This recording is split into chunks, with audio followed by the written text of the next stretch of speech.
Good evening, everyone, and welcome to this meeting of full council. I'm Councillor Stephanie Stevenson, Chairman of West Berkshire Council. This meeting is being live streamed via YouTube, so members of the public are able to follow proceedings. Council members are present in the council chamber for this meeting.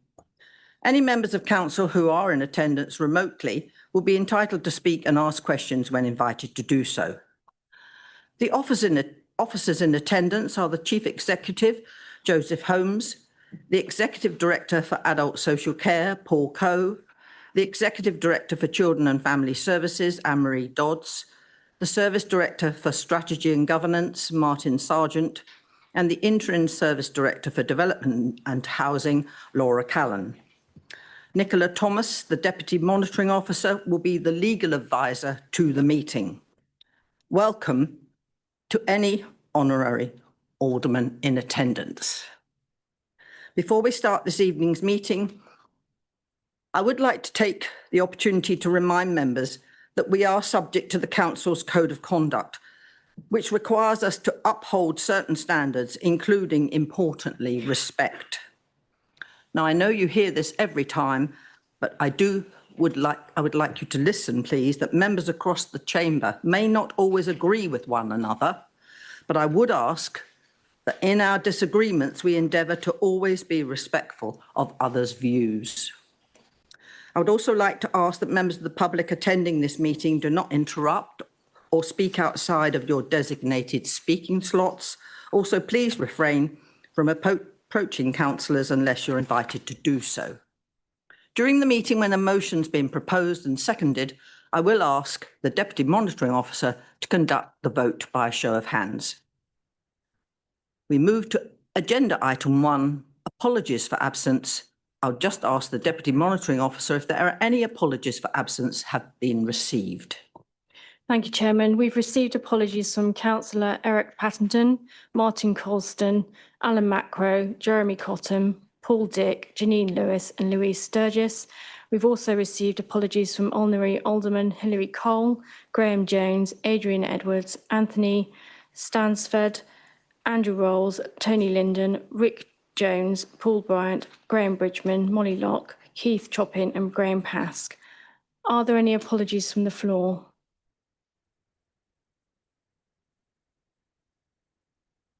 No, thank you. Councillor Bowick gives his apologies as well. Oh, sorry.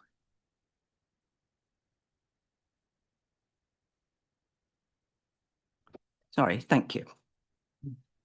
We move on to agenda item 2, which is my remarks.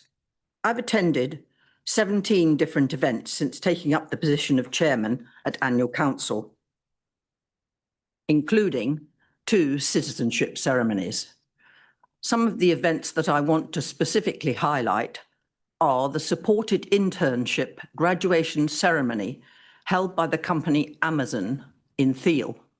This was a splendid occasion for the 5 young men who had completed the first supported apprenticeships for those who perhaps are neurodiverse.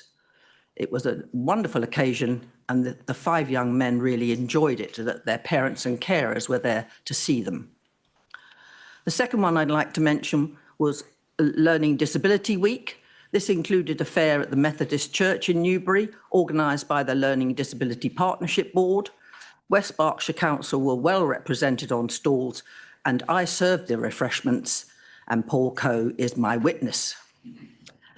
The third one and the last one is the Lord Lieutenant's summer reception. This was a wonderful event held in Windsor Great Park. Guests were able to see a preview of the Windsor Flower Show and we actually had royalty in the form of the Duke and Duchess of Edinburgh and a television personality. So it was a wonderful event. In addition, I'd like to ask the Vice Chair to report on recent events that she has attended. Thank you, Chair. I had the pleasure of attending the occasion when Thatcham granted freedom of the town to 6-7 Intelligent Company based in Hermitage. The chairman at that time was marching as a veteran in the parade, so I took her place as an attendee. I also attended the Rank and File Theatre Showcase, which was the first event to be shown at the newly refurbished Old Library in Cheap Street. So that was a very enjoyable thing to attend. There were 3 plays taking part in the showcase, all bringing together people whose voices are seldom heard. One by an Iranian theatre maker about grief and loss, a piece by the Reading Refugee Support Group, and a more lighted-hearted event by our own 8 Bells for Mental Health. I also attended the Read to the Beat Summer Reading Challenge launch event at the library, which was great fun.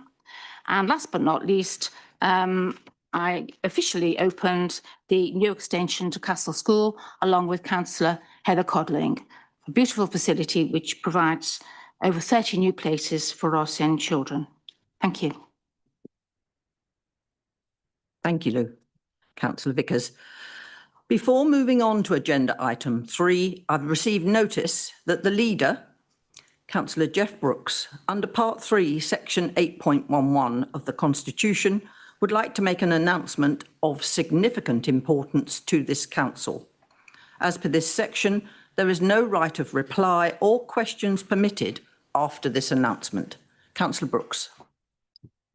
Thank you, Chairman. And for my opponents, it is not notice of my resignation, so you'll have to wait. Thank you, Chairman. Colleagues, earlier today, the government announced its long-awaited decision on local government reorganisation across Oxfordshire and West Berkshire.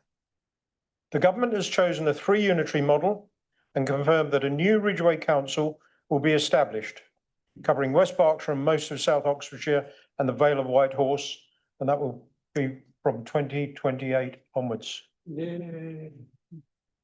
Separate authorities will also be created for Northern Oxfordshire and Greater Oxford.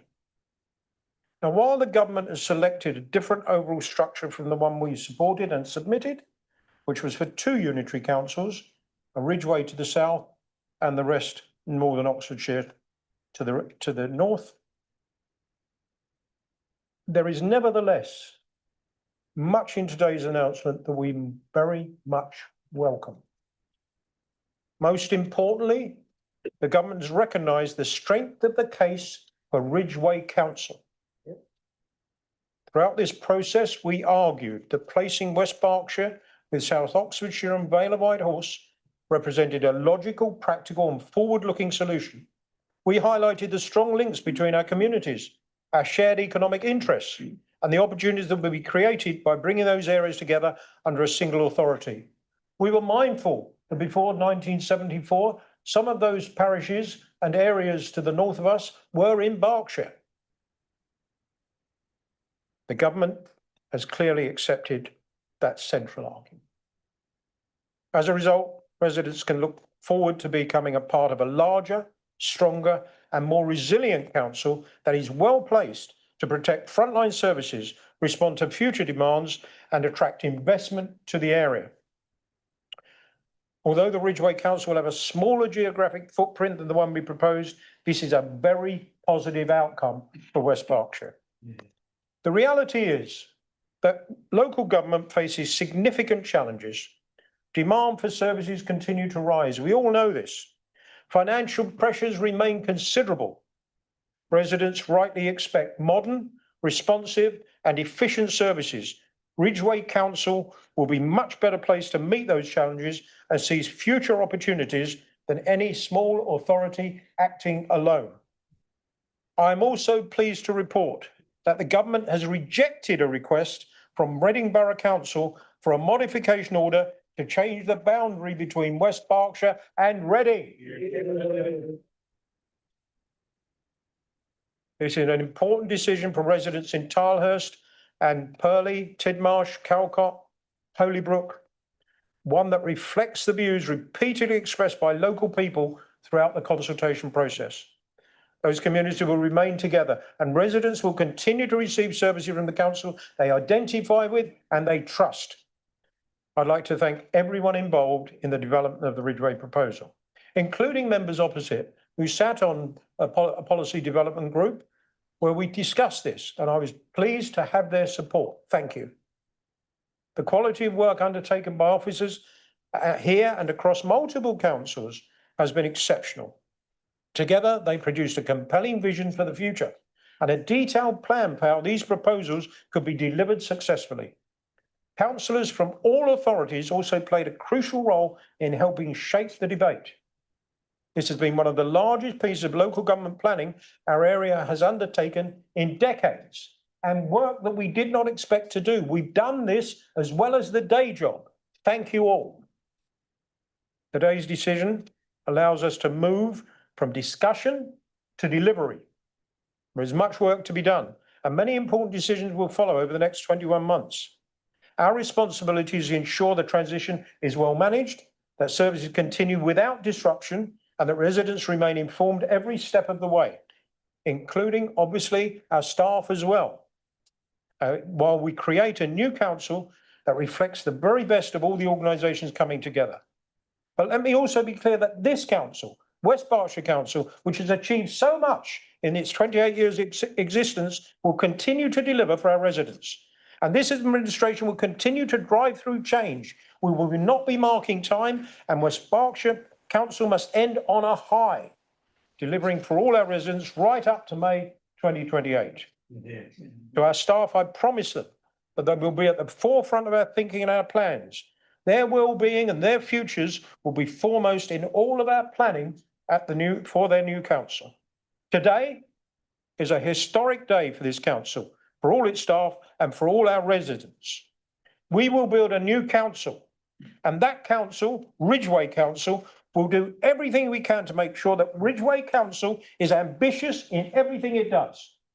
Ridgeway Council is innovative in everything it does.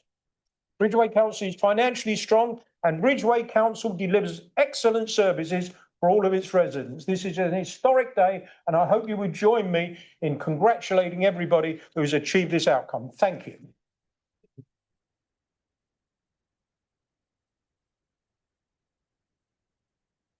Thank you, Councillor Brooks. We move on to a more mundane item, which is item 3, minutes. We have 2 sets of minutes on the agenda. We need to vote for them separately. I propose that the minutes of the annual council meeting held on the 14th of May 2026 be signed as a correct record. Can I ask for a seconder? The second. Thank you, Councillor Brooks. Are there any amendments from the floor? Councillor Marsh. Thank you, Chair. It's a small point, but an important one. Councillor Watterson is no doubt too much of a gentleman to mention this, but Lambourne is consistently spelt in 2 different ways, and the version with the E on the end, which is incorrect, seems to be randomly spattered about through the minutes and indeed in the papers. And given the fact that we are going to be discussing something specifically relating to Lambourne at this meeting, it would be good to see it spelt correctly. Thank you. Thank you very much for pointing that out. I think we will have to check the minutes before they're signed that Lambourne is spelt correctly.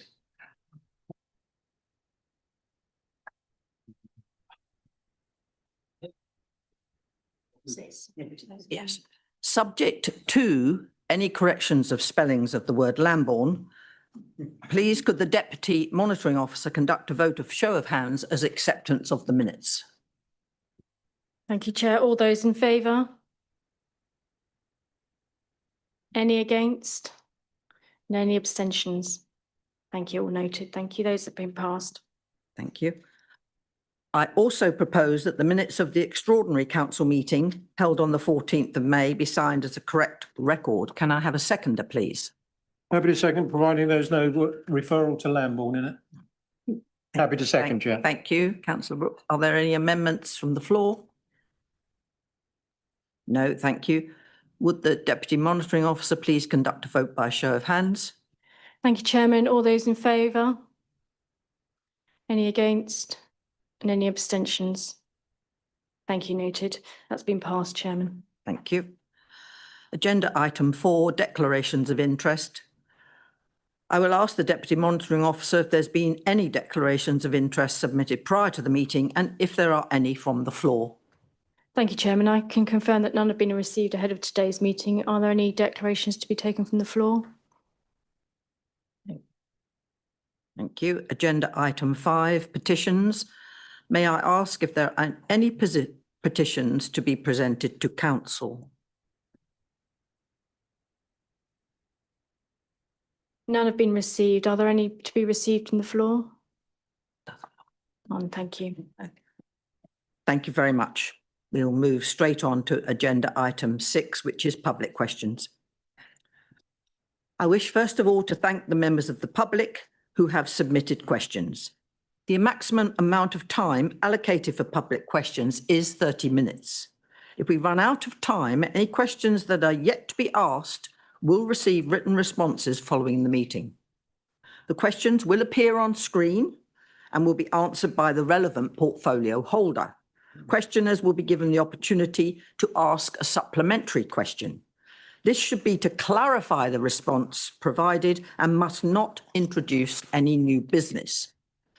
Please could the public questioners come forward and ask the relevant councillor to provide an answer, starting with question A, we hope is online. Karen Ben David, online, please. Oh, she's there. Karen, thank you. Would you come to the podium? Thank you. And Councillor Heather Codling. Thank you, Ms Ben David. Thank you, Chair. Thank you for your question about the holiday activity food, the HAF programme. I'm very happy to set out how the funding currently works and the support that is available to providers. For mainstream HAF activities, providers are usually paid within 30 days once they have submitted a valid invoice and the required attendance information. If any provider is experiencing a delay, I would encourage them to contact West Berkshire Council so that this can be looked into and resolved as quickly as possible. And I'm happy to follow that up with anybody as well, if that is so required. For specialist send HAF activities, the council can provide funding in advance where this would help a provider deliver the service. For this summer, we already have around 60% of specialist providers who have already received advance funding. We're also contacting the remaining providers to check whether they need any upfront funding, and if so, what level of support would be appropriate.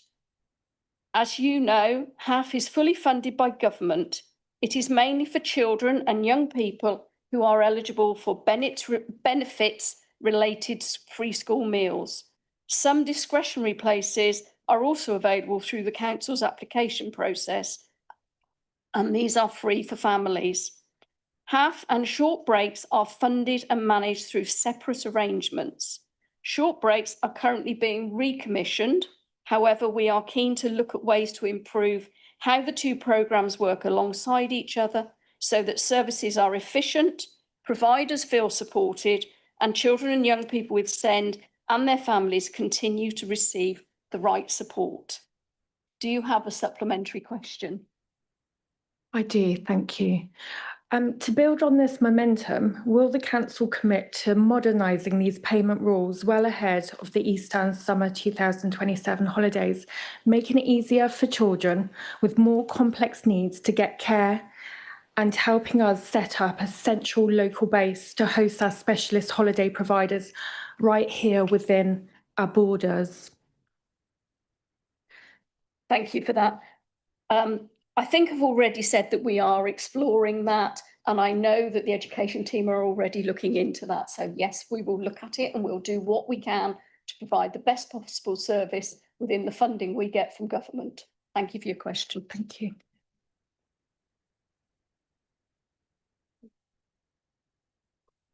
Thank you. I don't think John Goatley is here. Is he online? No. So John Goatley will receive a written response to question B. We go on to question C, which is Katie Mills. Is she in the room online? Katie Mills? No. Okay, that was for Councillor Codling, and we will substitute a written response, please. Question D is Graham Shepherd. Thank you. Would you like to come forward, Mr. Shepherd? Good evening.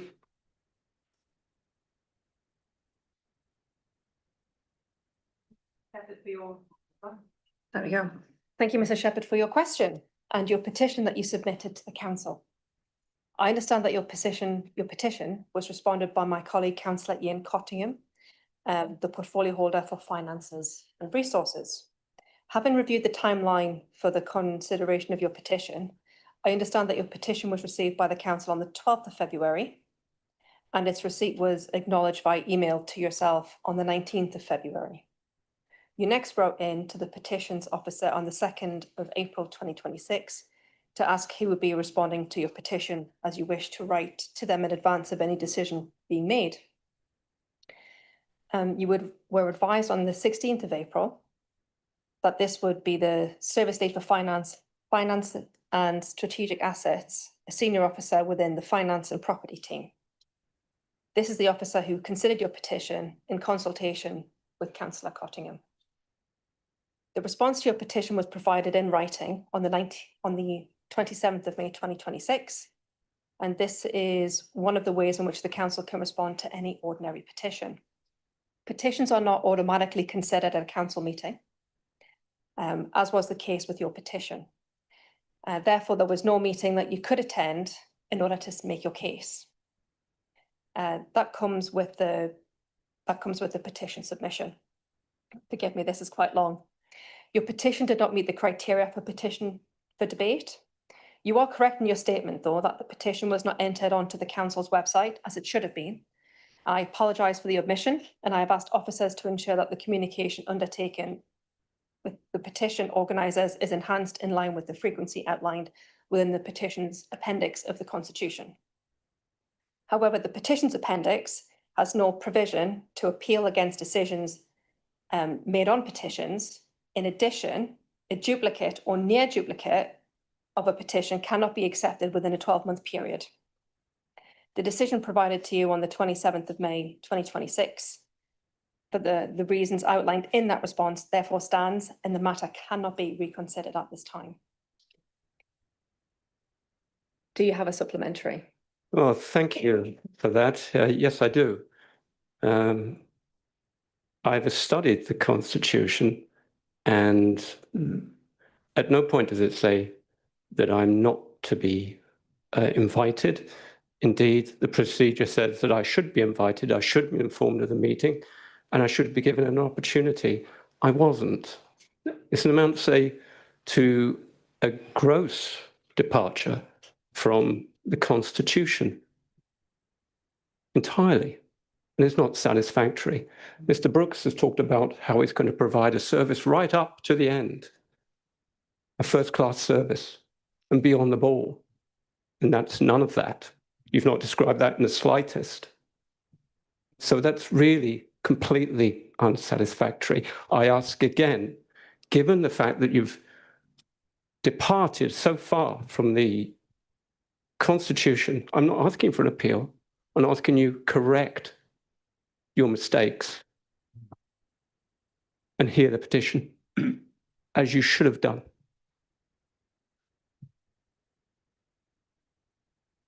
Please allow me to take that comment to the officers, and I'll provide a written response to your supplementary.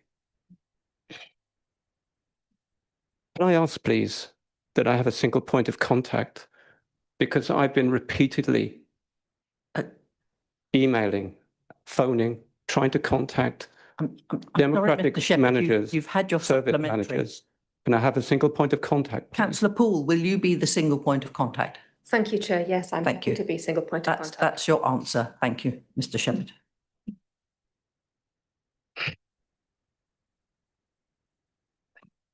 We will go on to question E. Is Ben Holden Crowther, who is Yes. online. Yeah. Thank you. Thank you, Mr. Holden Crowther. Can you speak to us? Yeah, can you hear me? Thank you very much. Thank you. Councillor Vicky Poole again, please. Thank you, Chair. Thank you, sir, for your question. Within the Constitution, there is an officer's code of conduct. Within Part 13, and in particular, the use of social media is detailed in paragraph 516. Furthermore, there is a general expectation under 513 that all employees are expected to comply with the law relating to their work and general conduct. If they break the law outside of working time and the offence is one that could damage public confidence or have a direct effect on their work, they may be subject to disciplinary procedures. Do you have a supplementary, sir? Yeah. I was just wondering whether you as the portfolio holder are aware that the council's official TikTok account deviates a bit from that strict policy that you just outlined, because it's absolutely filled with copyrighted music and video content, which the council doesn't own and clearly doesn't have a commercial license to use. For example, an edited video of Justin Bieber recently appeared, showing him seeming to promote the Your West Berkshire magazine, accompanied by one of his popular songs. Will the portfolio holder commit to immediately removing legally risky content from the council's TikTok account? And can she also reassure me that council taxpayers won't be on the hook for legal action, which could result from the council's careless approach to copyright and slightly juvenile approach to social media more broadly? Thank you, sir, for your supplementary.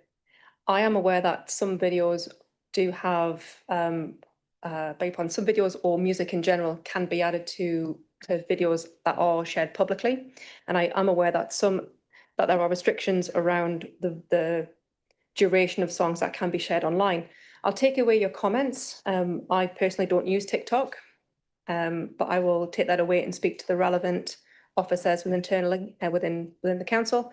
And should anything need to be removed, I will make sure that is done so. Thank you very much for bringing it to my attention. Thank you, Councillor Poole. We move on to question F. Paul Morgan. Thank you.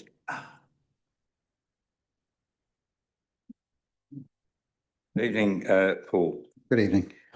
This administration does continue to work towards the provision of a significantly improved community sports facility at Faraday Road, and this will be reflected in the delivery plan of the refreshed council strategy. Do you have a supplementary question for me? Yes, I do. I'm a bit confused by, if you don't mind saying, by your response there. My question was, it's no longer in the council strategy, so you're confirming it's not in there? What I'm saying is that our administration continues to work towards the provision of a significantly enhanced stadium and sporting facility at Faraday. Can I ask why it's no longer in the strategy? That's my question. If that's your supplementary question, it's not my question. You haven't asked my original question, Councillor. I will take that away with my officers and give you a written response to that. Okay, thank you. I thought my question was very clear, so I'm a bit surprised that that's the way you responded there. But however, my supplementary question is, if you're ready for it. As you know, when the administration took power in 2023, you did have a perfectly viable planning application, business case for the whole of this whole site, not just part of the site. So my supplementary question is, now it's dropped from the strategy, will you consider looking at alternative options apart from the one you're pursuing to fulfill your obligation for an enhanced community facility at Faraday Road? I'm asking you to look at other options. As you know, I've suggested some ways forward on that. So I'm asking if you commit to that in this meeting, please. Well, what I will commit to is, as I've already said, that we're working towards providing a significantly enhanced sporting facility at Faraday Road, and we will continue to do so. Thank you. Mm-hmm. Thank you very much. Question G, is Paula Saunderson in the room or online? No. Paula? No. Okay, that will change, Councillor Poole, to a written answer, please. Thank you. Question H, we know that John Goatley is not here, so he will receive a written response. And the last one is I, that is again Paula Saunderson, so unless she's appeared, Councillor Poole, could you do another written answer to that, please? Yes, Chair, of course. Thank you very much. And that is the last of public questions. Thank you, everyone. We move to agenda item 7, which is membership of committees. And we have received no proposed changes to the membership of our committees. Agenda item 8, motions from previous meetings. You're informed about the responses of the following motions. 1, that Councillor Adrian Abb's motion on the experimental traffic order for Newbury Town Centre was heard at the executive meeting on the 21st of May 2026. Secondly, that Councillor David Marsh's motion requesting a review of the ethical investment policy relating to the Council and Berkshire Pension Fund was also heard at the executive meeting on the 21st of May 2026. And we have no need for a vote. Agenda item 9, updates from committees. This is just to inform you about the meetings that took place as laid out in the agenda item. And again, we don't need to vote. So we go straight on to item 10, which is the annual scrutiny report. May I please invite Councillor Caroline Culver to formally move the recommendation contained within the report. I formally move this. Thank you, Chair. Thank you. May I ask for a seconder, please? I would like to second the motion. Thank you. Councillor Vickers has seconded. Do you wish to reserve your right to speak, Councillor Vickers? Yes, thank you. Thank you. May I invite Councillor Culver to introduce the report? Thank you very much indeed, Chairman. I'm pleased to present the annual scrutiny report for the 2025-26 municipal year. It's good practice to produce one of these reports every year to show people the work that we've been doing. As you will be aware, scrutiny was divided into 3 committees just over a year ago, and this has given us, I think, an opportunity to look at a lot of the topics in a lot more detail, which is very welcome. The report includes the highlights of the Resources and Place Committee, which I chair, also the Children and Young People Scrutiny Committee, chaired by Councillor Bowick, and the Health and Adult Social Care Scrutiny Committee, chaired by Councillor Martha Vickers. I don't think Councillor Bowick's here, is he? No, I didn't prepare anything about his committee because I thought I'd allow other people to talk about the committees that they chair, and I understand that Councillor Vickers will talk about hers. The report also covers the work of Buckinghamshire, Oxfordshire and Berkshire West Joint Health Overview and Scrutiny Committee. Transparency and accountability are at the heart of scrutiny and providing challenge and holding power to account. This is a body which is independent of the executive committee, and members are obliged to leave their party political hats at the door when they come to the meetings. In a top-heavy executive system, scrutiny plays a vital role, and that is no criticism of this council or any other that has an executive system. It's very much the fault of Tony Blair that we have such a centralised local government system. And I, for one, and I'm sure will be joined by others, would be very happy to never hear from him or see him again in public life. Thank you. Sorry, Colin. Apologies. During 2025-26, Resources and Place Scrutiny Committee, which I chair, produced 2 task and finish reports, one about the Sports Hub and one about project management. And I thank Councillor Reid for chairing the one about project management. We scrutinised many different finance documents, including revenue and capital budgets, borrowing strategy and medium-term financial strategy. We also looked at transformation, the proposed merger of West Berkshire Council, the environment strategy, waste and recycling, affordable housing and the playing pitch strategy, all of which I think you will agree are really important issues, and we looked at them in great detail. And discussions will go on about very many of those things, particularly around affordable housing. We know there's a big challenge in this area with the sale of affordable housing, and Sovereign, now known as SNG, did come along to that meeting, which was very helpful, but that discussion very much needs to continue. We are losing a lot of housing in the rural areas. I would like to thank the clerks for their important work supporting us. Thank all of the executive members who have come along to those meetings. I think pretty much all of you have come along to those meetings for a grilling, so thank you very much for that. Also to officers who've come along to give evidence, and to our external guests, which have included Thames Valley Police and SNG this year. And our next meeting, we will be inviting Thames Water and the Environment Agency and also the local flood wardens to come along And I think it will be the 4th time we've done that special water scrutiny, and it's been a really, really good forum. So I look forward to that, and I look forward to welcoming those of you in the chamber who will be attending for that. Thank you very much.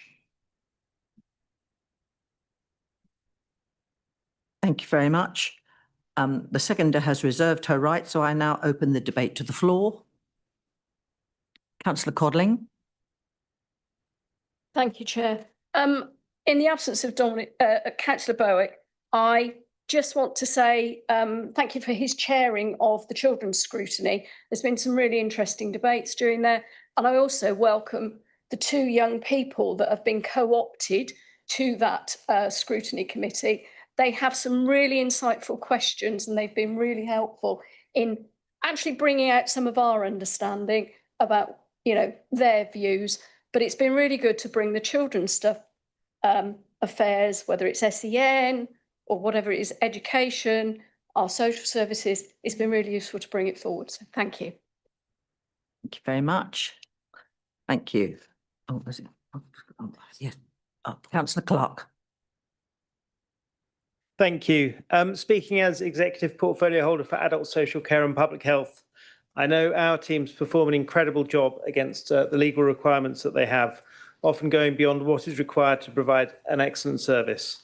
Our CQC rating of good is testament to that work, but we know that we can always do an even better job.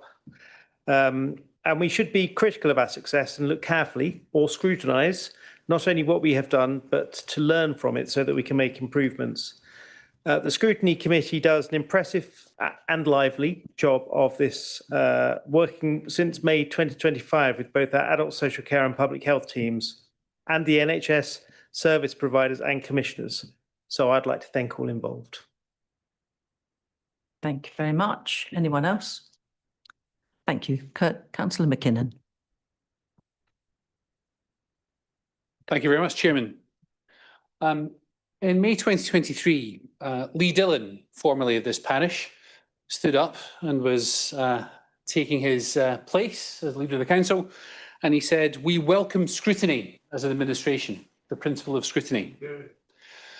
That was the high point of this administration's commitment to the welcoming of scrutiny. To paraphrase Gordon Gekko, scrutiny, for want of a better word, is good. Scrutiny works. Scrutiny stopped this administration from clawing back millions of pounds from our district's primary schools. Scrutiny stopped the executive from exceeding its powers in trying to sell off the commercial property portfolio without reference to council. Scrutiny stopped the nonsense version of pedestrianisation that the administration wanted to impose on Newbury Town Centre. Chairman, in your opening remarks, you talked about respect. Respect cuts both ways. The leader may think that I'm showing him disrespect when I interrupt him at executive meetings. I'm not. I'm expressing frustration. As he well knows, being a frequent interrupter of me and former Councillor Docherty when we were in power. In fact, for many years, he was adept at torius interruptus. Is it respectful for the leader to refuse to even hear from the leader of the opposition on executive agenda items on the self-imposed and spurious excuse that member questions have been tabled later on the agenda? When he allowed other opposition members who also had member questions on the agenda later? Inconsistency is often the revealer of prejudice or fear. The leader says that executive is not a venue for scrutiny. That is his interpretation. We have to ask, what is the point of opposition members attending executive meetings? We are told it's to ask questions of clarification only. And look, they're giving it away. I don't think they mean to. But yeah, we may as well not bother turning up, eh, Tony? We're told it's to ask questions of clarification only, at his discretion. Heaven forbid we put a question in context, witter on too long, and we have the Brooks guillotine slamming down on our neck. Scrutiny is the venue for scrutiny, the leader tells us. Oh, very well. We've called in various items for scrutiny, and Councillor Armitage told me a couple of weeks ago that we shouldn't have done so. We'd enough opportunity to look at the forward plan and the title of the report and decide to call it in for scrutiny. A title is not sufficient to understand the content of a report to decide if it merits calling in. I'm sure members on all sides will agree. If that's the administration wants, that is what it shall have. We will call in everything to scrutiny. He appears afraid of scrutiny. He appears afraid of letting his portfolio holders speak. I remember asking Councillor Codling a couple of weeks ago for something, and Councillor Brooks interrupted and said, no, she doesn't. I don't blame him in some ways. Councillor McKinnon, please And his conclude. portfolio holders give answers about political executive summaries and 5-minute lectures about Hampshire Conservatives. I can see why he might be reluctant. Let's respect the principle of scrutiny for the benefit of all of the residents of West Berkshire. Councillor Brooks.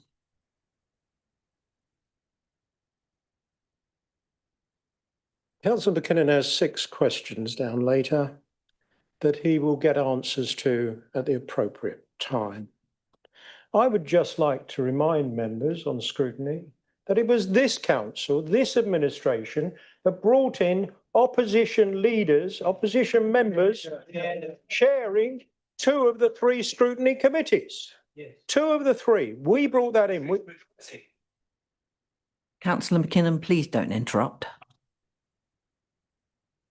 2 of the 3 are chaired by the opposition.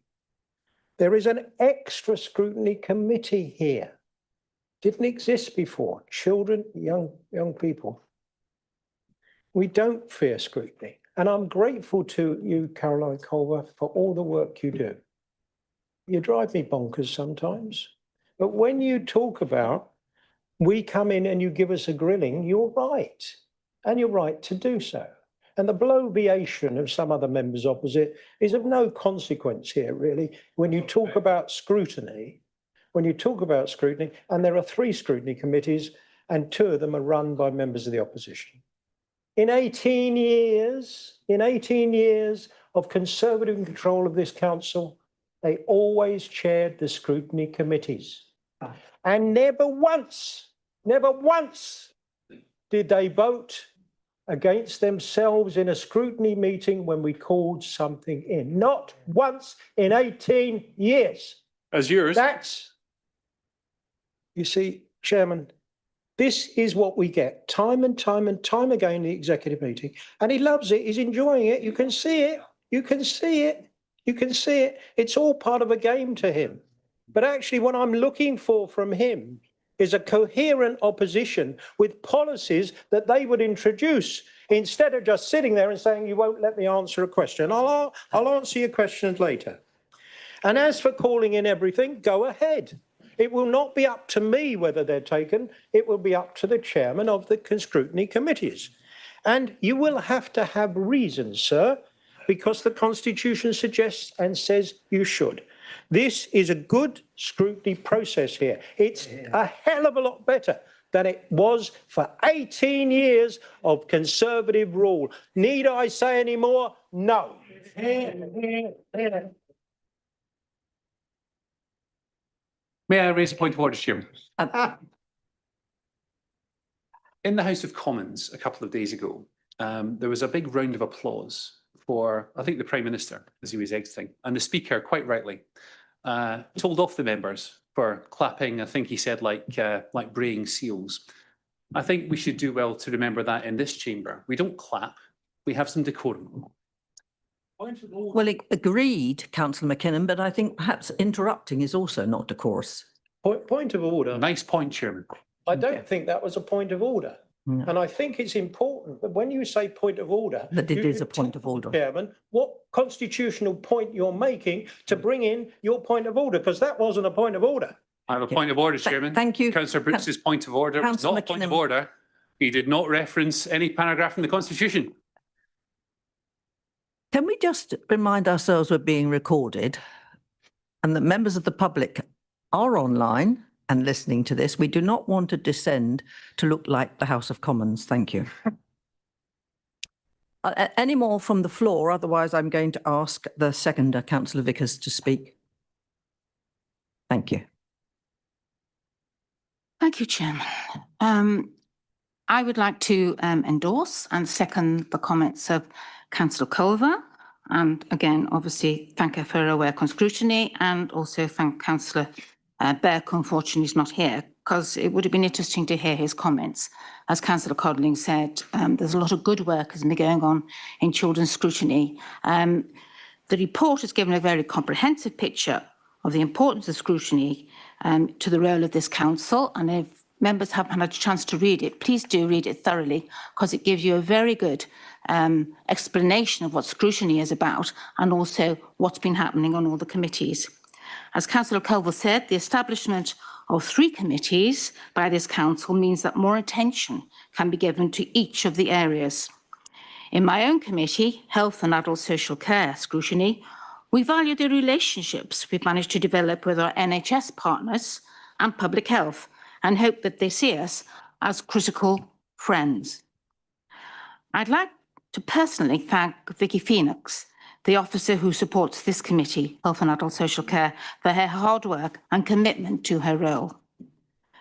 From our past work, I'd like to highlight the work of the Children's Mental Health and Emotional Wellbeing Task and Finish Group. I'd like to thank the experts who took part, as well as the members of the task group. And I'm pleased to see that the report, which was referred to the Health and Wellbeing Board, is informing public health's work in this area. At our last meeting in June, we were particularly pleased to have an item that was suggested by a member of the public, a report on palliative care and hospice provision. We received interesting and informative presentations by statutory and voluntary bodies. And at our next meeting in September, we will be focusing on women's health, building on concerns raised by our local health watchdog, Healthwatch. So please, if you can, join us for what should be an interesting discussion. Thank you. Thank you, Councillor Vickers. Please could Councillor Culver respond to any points or make any concluding comments? Thank you very much indeed. I take it as a badge of honour that I drive the leader mad. Thank you for that. I might put that at the top of my social media.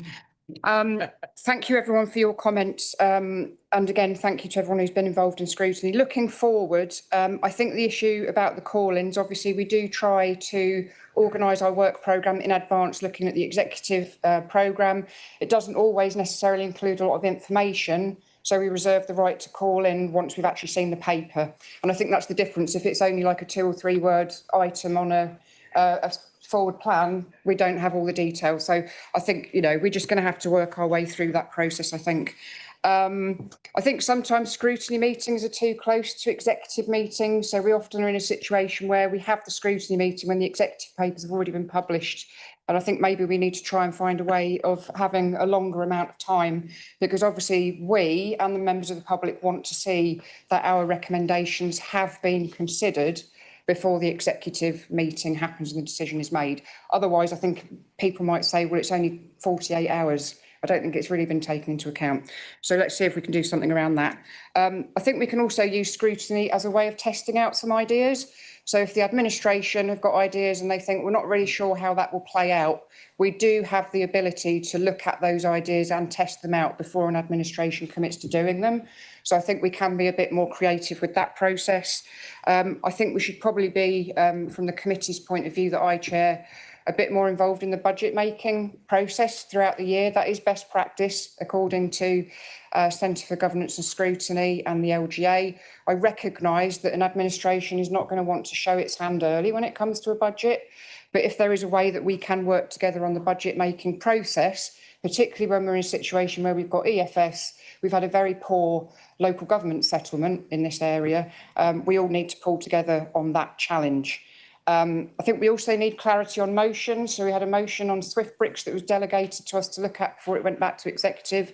There was no guidance on what was going to happen with that, whether we could vote yes or no, whether we could make additional recommendations. And we have asked for more clarity on that if more motions get delegated to us.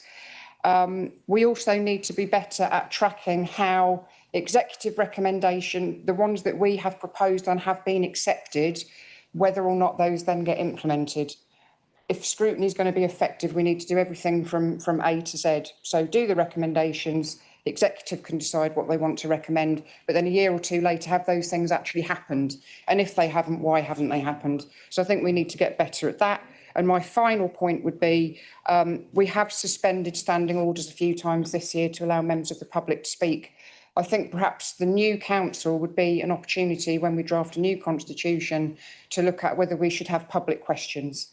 at scrutiny meetings. I think that would be quite a healthy thing to do. I think it's kind of weird that we have to suspend standing orders. It's very piecemeal. I think if we had a clear process to have public questions, it would be clear to all how that process would be dealt with. So those are my comments. Thank you again to everyone who's been involved in scrutiny. Thank you to the clerks for drafting the report. And I recommend this to members this evening. Thank you. Thank you very much, Councillor Culver. I'm going to ask the Deputy Monitoring Officer to conduct a vote by show of hands in accepting this report, please. Thank you, Chairman. All those in favour, if you could raise your hand. I think that's carried unanimously. Thank you, Chair. Thank you very much. We move on to agenda item 11, which is the Health and Wellbeing Board Annual Report. May I invite Councillor Nigel Foot to formally move the recommendation contained within the report. Thank you very much, Chair. Yes, I'm very pleased to report to present the annual Health and Wellbeing. You just need to propose it. I do apologise, sir. Thank you. May I ask for a seconder, please? Thank you. Councillor Clark. Do you wish to reserve your right, Councillor Clark? I certainly do. Thank you very much. Please may I invite Councillor Foot now to introduce his report. Thank you, Chair. Many apologies. Sorry about that. But yes, I am very pleased to present the annual report for the Health and Wellbeing Board for 2025 to 2026. Members will probably be aware that there have been some big changes in the Health and Wellbeing Board and its setup following a local government association peer review that was carried out. And this was essentially to make the Health and Wellbeing Board more nimble and more able to deliver actions. I think that that work has been carefully implemented. We're in the early stages of redefining the Health and Wellbeing Board, and we have had various workshops that have thrashed out three main strategic areas for the Health and Wellbeing Board to deliver. These are the best start in life, adult and children's mental health, and healthy neighbourhoods. The last one, healthy neighbourhoods, was a big challenge for the team because the government were quite slow in delivering the guidelines, yet the deadline for delivering neighbourhood health plans didn't move. So that was quite a stressful time, but we got there in the end. And I think that's credit to all the hard work that our team have done. And it's probably a good opportunity for me to thank our Director of Public Health, Dr. Matt Pearce, who's been excellent in steering this process through. There are a few things that I would like to highlight. One is Councillor Vickers has already mentioned her work with the health and with the children and young people's scrutiny, and we are deeply concerned about the crisis in funding with our young people's mental health provision. And it's a priority of the Health and Wellbeing Board to involve our colleagues across the chamber. Councillor Stewart has been involved in this, and also Councillor Marsh, that we all need to work together on this, and also Councillor Vickers, to make sure that those programmes are not dropped, that they're not lost, and that they're delivered. So that is a priority of the Health and Wellbeing Board. And the final thing I would like to say is Councillor Vickers mentioned Health Watch. Now, Health Watch is a really important body because they represent users of health services in our locality, and they have done so for many years, and they're totally independent. They sadly are going to disappear in about a year's time, and that role of patient voice will transfer to the Integrated Care Board. Now, some of us are concerned that that might possibly smack of marking one's own homework. So I would like to thank also Health Watch for their contributions, and I look forward to continuing to work with all councillors in delivering the priorities of the Health and Wellbeing Board. Thank you. Thank you very much. I now open the debate to the floor. Who'd like to speak? Okay, there's no one there. So can we have the seconder, Councillor, Councillor Codling. Apologies, I didn't make a big enough arm movement. Yeah, I just wanted to talk a little bit about the change in the way the Health and Wellbeing Board is run.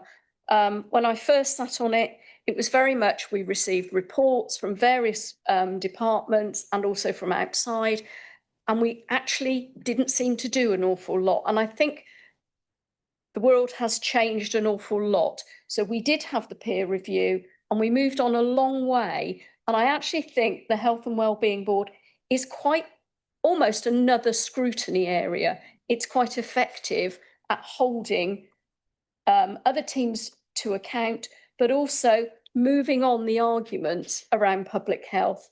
And those arguments around children and adults' mental health is a very key one. It's very important for our children to be in school and not at home suffering. And we do need to work with our health partners around that particularly. But I do want to thank Councillor Foote for the work he's done around getting the Health and Wellbeing Board moving into quite an effective board now and not just a passive receiver of reports. Thank you. Thank you. That's excellent. Councillor Martha Vickers. Yes, I'd just like to again say how important I think the Health and Wellbeing Board is. It was actually, I think Liberal Democrats should be proud that it was the Liberal Democrats when they were in coalition that actually instigated the Health and Wellbeing Board. And I think it's a great achievement. It brings together across the board, you know, people from all disciplines, housing, health, NHS, and I think it's an amazing board. And I wish there was more publicity about it. I wish its work was better known. It's got an opportunity for people to have public questions there. Seldom has public questions or members' questions for that matter. I asked my own question a few weeks ago about the state of the health visiting service, which I'm extremely concerned about, and which fits in with the council's concerns about the best start in life.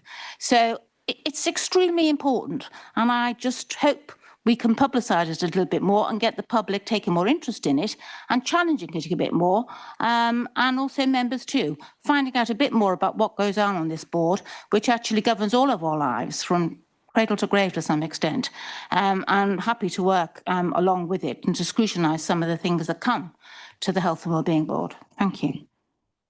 Thank you very much. Any other hands up? Thank you. Councillor Clark. Thank you, Chair.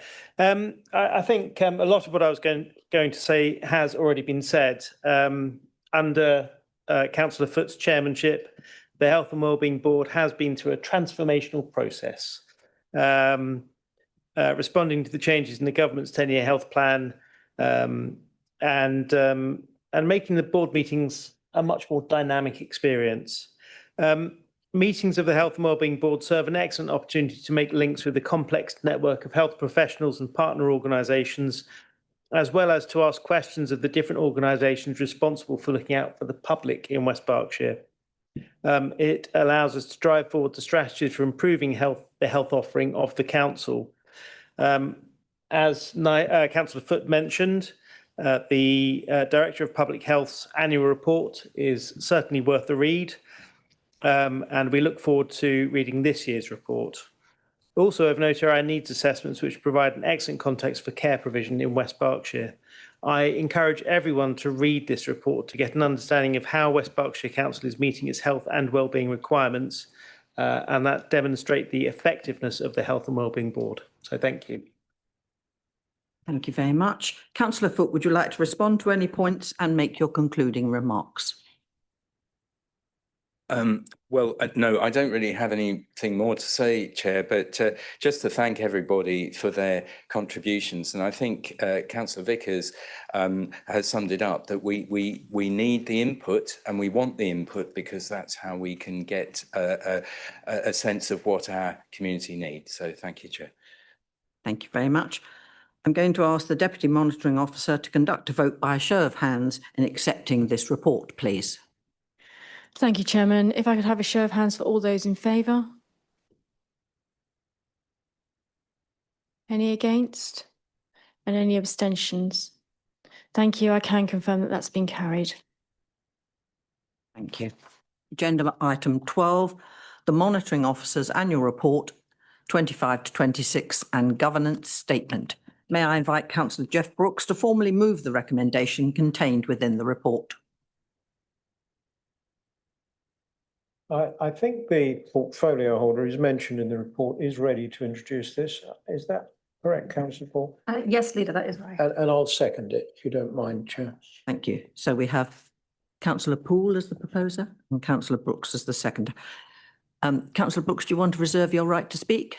Yes, please, Chair. Thank you very much. Could I invite Councillor Poole to introduce the report, please? Thank you, Chair. So I'm pleased to introduce the Monitoring Officer's Annual Report for 2025-26.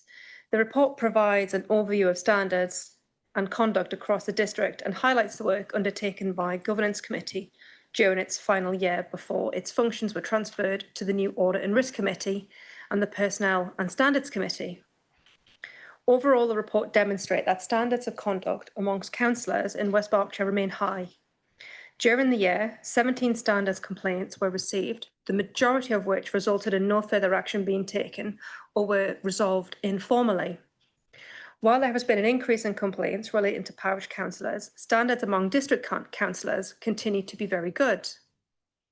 The report also highlights the important contribution made by our independent persons, parish representatives, and independent audit member, whose support helps to maintain confidence in the Council's governance arrangements. Members will note that the Governance Committee continue to provide oversight of key areas, including audit, risk, treasury, management, finance and governance, helping to strengthen the Council's control and assurance framework throughout the year. This function is transferring to Audit and Risk Committee, as agreed back in May. The report records declarations of gifts and hospitality by members and officers, reflecting the continued importance of transparency and adherence to Council's ethical standards. Finally, I would like to thank the Monitoring Officer, Deputy Monitoring Officers, members of the the former Governance Committee, the independent persons, and all councillors who've contributed to maintaining the high standards of conduct and good governance across West Berkshire during the past year. I ask all members to be informed of the contents and that the report will be circulated to our parish and town councils as set out in paragraph 2 of the report and detailed on page 91 of the pack. Thank you, Chair. Thank you, Councillor Poole. I now open the debate to the floor. I don't see any hands. So I come to Councillor Brooks, please, the seconder. Very happy to second this. West Berkshire Council has always been a council where we are very respectful of each other.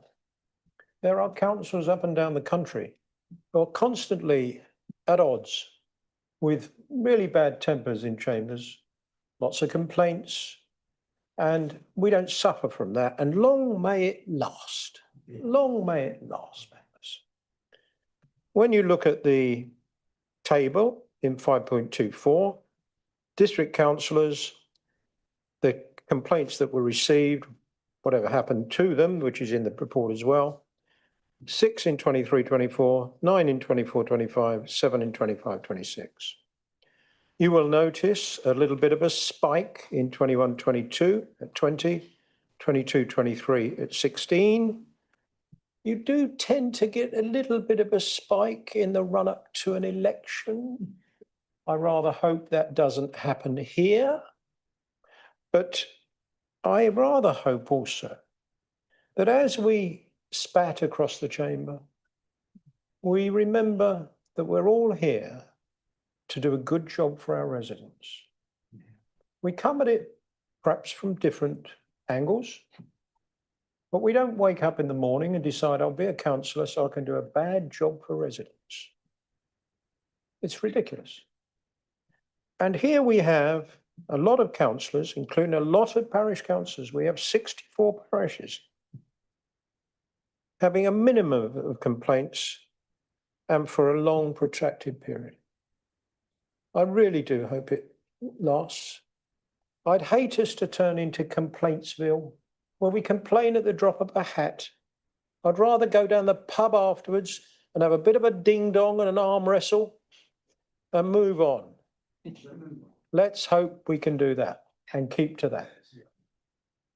A good report. Well done, everybody. Thank you. Thank you. As this report is actually just for information, it just comes down to Councillor Poole if she wishes to add any final remarks. Thank you, Chair. Nothing further that I wish to add. Thank you. We don't need to conduct a vote as it was just for information. Thank you very much. We move to agenda item 13, which is the Community Governance Review. May I invite Councillor Poole to formally move the recommendation contained within the report. Thank you, Chair. So moved. Thank you very much. May I ask for a seconder, please? Thank you, Councillor Brooks. Will you reserve your right, Councillor Brooks? I will reserve my right. Thank you. Thank you very much.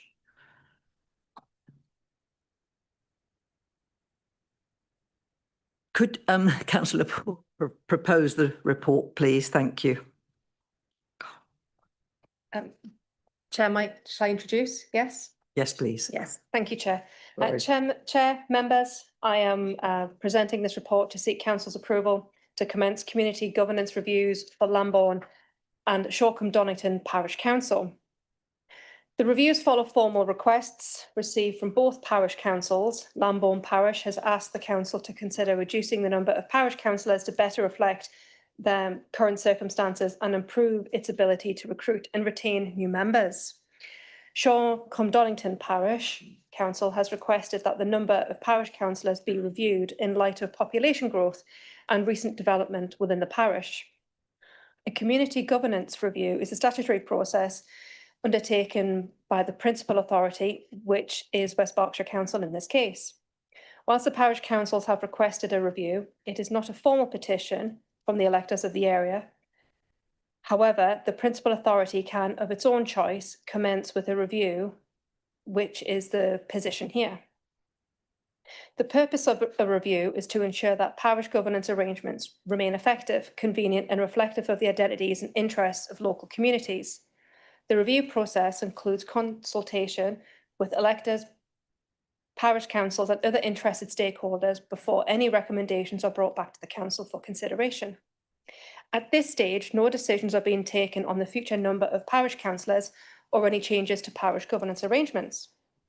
Council is simply being asked to agree that the reviews should proceed and to approve the proposed terms of reference and timetable set out within the appendices. The report also proposes the delegation of certain administrative powers to the service lead for legal and democratic services in consultation with the relevant portfolio holder and ward members to ensure that the reviews can be conducted efficiently and in accordance with legislative requirements. Subject to approval today, the terms of reference will be published and a period of public consultation will commence. The outcomes of that consultation, together with any draft recommendations, will then be reported back to Council on 27th of November for further consideration before any final decisions are made. I therefore propose the recommendations set out within the report to Council in paragraphs 2.1 A through D as detailed on page 103 of the pack and ask members to support them. Thank you, Chair. Thank you, Councillor Poole. I now open the debate to the floor. Who would like to speak? Councillor Armitage. Thank you, Chairman. I fully support this request for Shoreham Donington as a board member. It is really an active parish, and with the growing community with the North Newbury development, there have been a substantial increase in population. So to cater for their needs, there needs to be a review of the parish councillors. My only comment on this one is it has come from the parish councils. I think Lambourne also requested for reducing. So my only request is West Berkshire works with the parish councils whenever there is a change in the demographics in terms of increase or decrease in population, to work proactively with the parish councils to support them for these kind of increase or decrease in the councillors. But otherwise, thank you. Thank you very much. Councillor Tony Vickers. Thank you, Chairman. I get quite excited at community government reviews. You wouldn't think it's an exciting subject, but I'm a geographer and it's very much all about geography, and geography does matter. And I think it was 2022 under the previous administration, so many members elected in 2023 may not be aware that we did actually resolve to conduct a district-wide community governance review because there are many parishes, certainly in and around Newbury, but I can think of 3 or 4 other parts of the district where the parish boundaries actually cut through what are now settlements, communities. And the trouble is this costs money, so it's understandable that it hasn't been done. I just wanted to use this opportunity to remind members that this is outstanding work that needs doing at some stage. Otherwise, parishes cannot really function in the way that they're supposed to as the lowest level of government to manage communities. Because unless they combine together, which some of them may choose to do, and there's nothing stopping them, and actually, I think we should be starting to encourage that because there won't be as many of us district councillors in a Ridgeway Council as there are now in West Berkshire Council. So we may have to encourage more devolution, whatever party's running Ridgeway Council. I just wanted to put a marker down, Chairman, that this was a resolution of the previous council. It was cross-party. I think it was unanimous. We've had a very minor CGR in Greenham to deal with Sandalford and got no problems with the ones that we're doing now, but they are peanuts compared with the work that's involved in a thorough district-wide review of boundaries. I'll leave it at that, Chairman. Thank you very much. Councillor Wollaston, please. Thank you, Chair. As a member for Lambourne, thank you, Councillor Green. There is a concern within the parish council that they've been having difficulty in getting their meetings quorate. So they specifically asked they can reduce the number of councillors. They're finding it difficult to recruit new councillors. It's a pretty not the most fun job to do it sometimes. You take a lot of flack from it. But I could just also move on to what Councillor Vickers was saying. I do think what the news we've had today will probably mean that we've got to rethink just what parish councils do. I suspect they'll have to take up some of the heavy lifting in the new environment. So, thoughts anyway. Thank you. Thank you very much. Anyone else to speak? Thank you. Can I have the seconder, Councillor Brooks? I don't really have anything to add, Chairman. We will support this, of course. Thank you very much. Councillor Poole, do you want to summarise? Thank you, Chair. Thank you, everyone, for your comments. I am absolutely confident, Councillor Armitage, that we will be working collaboratively, whatever the word is, can't say it, with, thank you, dyslexic. We will be working together with the parishes to make sure that we reach a mutually agreeable resolution and that everyone is happy moving forward. And thank you to everyone who has participated in the debate and conversations this evening. I'm very happy with this report. Thank you, Chair. Thank you very much. Could the Deputy Monitoring Officer conduct a vote to accept this report, please, this review? Thank you, Chairman. Just to confirm that you're voting for the recommendations set out in paragraph 2.1, set out in A to D. All those in favour?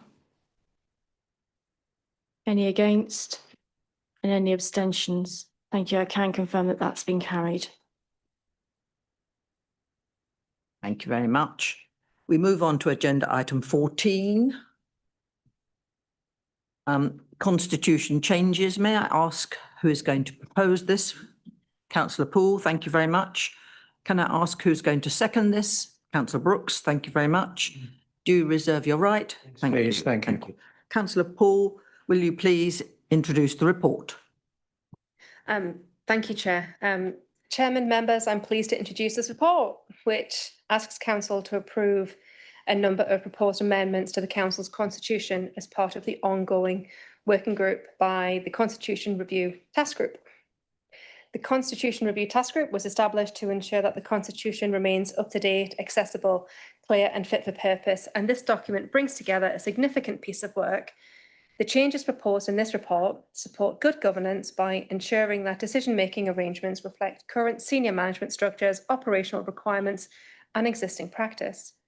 The Constitution is a fundamental governance is a fundamental governance document for the council, and the scheme of delegation is particularly important as it sets out how decisions are made, where responsibilities sit, and the procedures that support governance, support openness, transparency, and accountability for the conduct of council business. The amendments that relate to the scheme of delegation include clearer arrangements for delegated decisions, severance payments, and payments arising from maladministration. The report also proposes an update to the executive rules to confirm the key decision threshold at £500,000, while excluding social care placements from the key decision requirements due to the need for timely placement decisions, with strengthened senior officer oversight. Otherwise, the amendments reflect the fact that the senior leadership team has changed in structure since it was last drafted. In addition, the Council is asked to approve the formal inclusion of task group guidance within the Constitution, which has also been considered by the Resources and Place Scrutiny Committee, and their proposed amendments are included within the pack.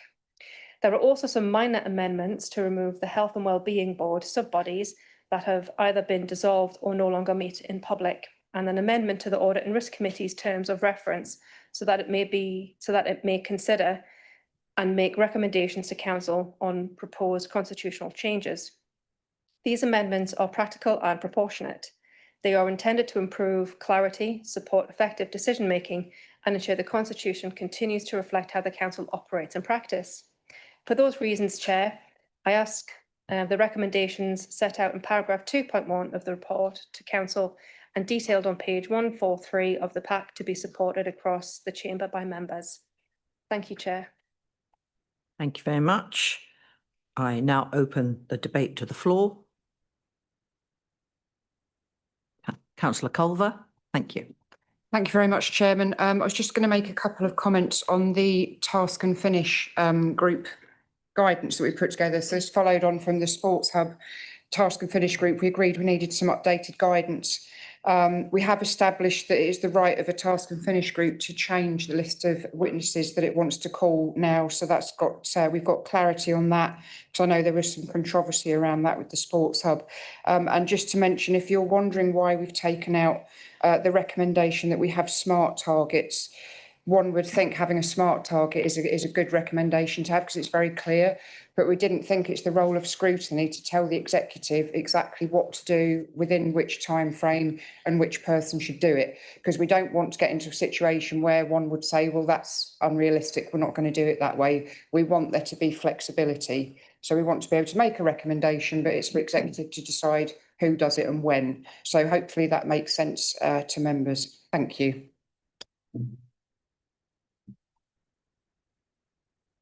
Oh, Councillor Culver, are you actually proposing an amendment? No, it was just to clarify what's in the document in case people wondered why we'd made the amendments that we did. Thank you very much. Anyone else would like to speak, please?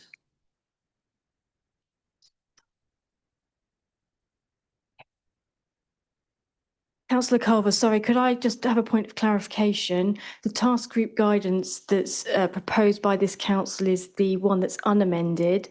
If you are proposing that council approve the task group guidance as amended by the Resources and Place Scrutiny Committee, are you proposing a minor amendment?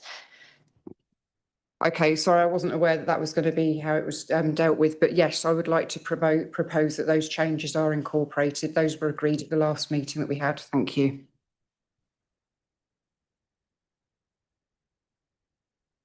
Just to confirm that proposal can be accepted, if it's accepted by, the minor amendment can be accepted with the agreement of the seconder and the proposer of the original motion and agreement of the body chairman. Councillor Poole? Unfortunately, the seconder to this proposal and I are sitting at opposite ends of the chamber. I've just sent a message.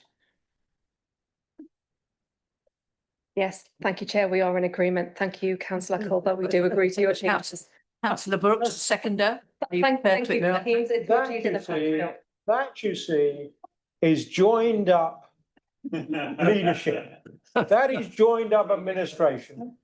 That is that telepathic ability to just say, do we agree? Do we agree? Yes, we agree. You believe that, you believe anything.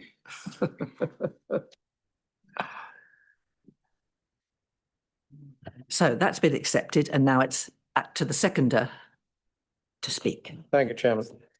Chairperson, Chair. The Constitution Review Task Group, established in 2019, meets very regularly. And it does good work. Constitution, perhaps a dry subject, but it is a living document. It is changing all the time. And by golly, it's probably going to change dramatically because of the announcement earlier this evening. Not because we want to change how this council works, but how it works with an incoming new council. We finally got round to having been through the Constitution once. And apparently they don't paint the Forthray Bridge as much as they did, but that was the saying, wasn't it? I finished painting it and I started again. And in a way, we will. There are bigger changes to come, I feel. But I'm grateful for the officers for this and this Constitutional Review Task Group that meets regularly. As it says in the report, it's met 13 times in the last 2 years.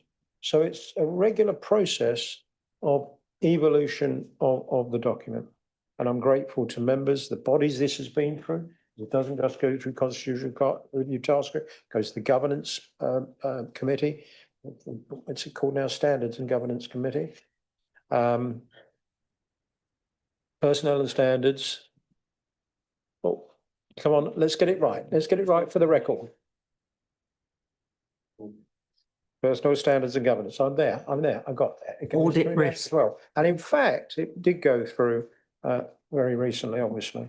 So makes sense. I support it, second it, and hope members will support it as well. Thank you. Thank you. Councillor Poole, do you want to respond to any points and make any concluding? Thank you, Chair. Thank you, everyone, for your comments this evening on the paper. Thank you very much to Councillor Culver for the comments regarding task and finish. It's wonderful to see changes being reflected and taken in by scrutiny. Very, very pleased to see that here tonight. And therefore, with the changes made and proposed by Councillor Culver, I'd ask that the recommendations that are set out in paragraph 2.1 of the report are considered by members, with the alterations considered by the task and finish group be considered by members tonight for approval.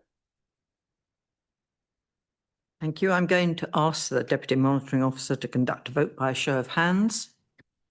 Thank you, Chairman. Before we go to a show of hands, just to clarify that the recommendation 2.1C will now read as Task Group Guidance (Appendix F) be formally added to the Constitution by amending when it continues on, which will reflect the updated Task Group Guidance approved by the Resources and Place Scrutiny Committee. May I have a show of hands of all those in favour? Any against? And any abstentions? Thank you. I can confirm that that's been carried. Thank you. Agenda item 15, 2026 to 27, Council Strategy Refresh. Can I ask for a proposer? Councillor Brooks, thank you. Can I ask for a seconder? Yes. Councillor Codling, do you reserve your right, Councillor Codling? Yes, I do. Thank you. Thank you very much. May I invite Councillor Brooks to introduce the report? I'm very pleased to introduce this report, and it has gone through the executive, and here it can get some scrutiny this evening, which is the right place for it. There are 54 things I have here on what this council strategy has successfully delivered. I won't read them all out, obviously, I haven't got time.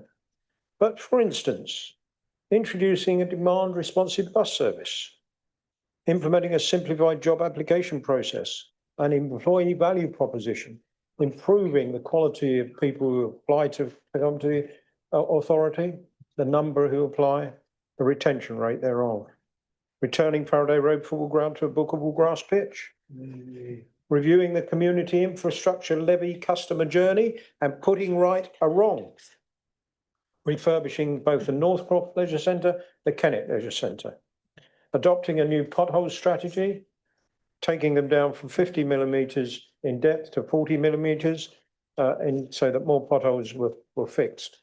Adopting the rights of way improvement plan. They're all here. There's an awful lot being done. So we need to refresh it, and we do. We have removed some items. I'm sure members will refer to these again, and the portfolio holders will explain their own areas here for each of those items that have been removed. I'm disappointed we don't have the delivery plan now. It will come along quite soon. It is my intention to always have a delivery plan when you have a strategy or even a refresh. And sometimes officers just can't get it done. And I'm sensitive to that, especially with all the work they're doing. And then the new work they're doing on things like devolution and LGR. So that will come along soon. But let us also remember that this is not an end in itself. That this process, this strategy, the measures covered in this refresh do not exhaust the council's performance framework. This is a strategy of things the administration wish and intend and have done. Our performance framework is composed of key operational indicators, COPIs as they're called now, and of non-targeted contextual indicators, measures of volume. That performance reporting comes through another process, executive, and is constantly giving members update on performance. Strategy is somewhat separate. What are we doing for our residents? What's the administration doing for our residents? And I believe we're doing a very great deal. And now, given the announcement today, we have to continue to be ambitious and bold for our residents through a strategy as long as we possibly can. So this is up to 27, and we'll refresh it again after the election, whoever. In fact, let us be clear, given that the Ridgeway Council will have a shadow council elections in May next year, and this council will automatically get a 1-year extension, all of us councillors' term of office has been extended by a year because of that process. So this administration will continue with a refreshed strategy right through next year and delivering things for our residents as long as we possibly can. I commend this and I look forward to its support. Thank you. Thank you very much, Councillor Brooks. I now open the debate to the floor, but I know that Councillor Abbs would like to propose an amendment.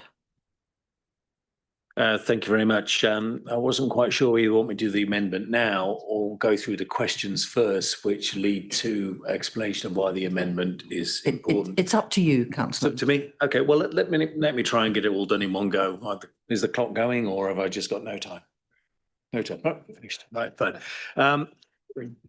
Look, we just had some public questions, and it's to do with the football ground, Faraday Road. Both Faraday was mentioned, a stadium was mentioned, and thank you very much for Councillor Foote for doing that.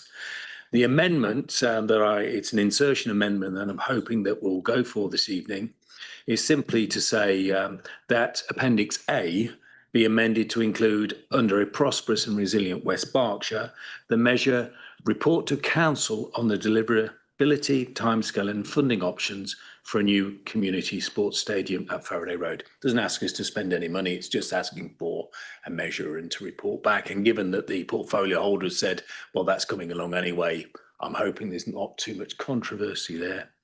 However, there are some other things and questions I was going to ask that maybe we can go. Absolutely. Don't you think we should?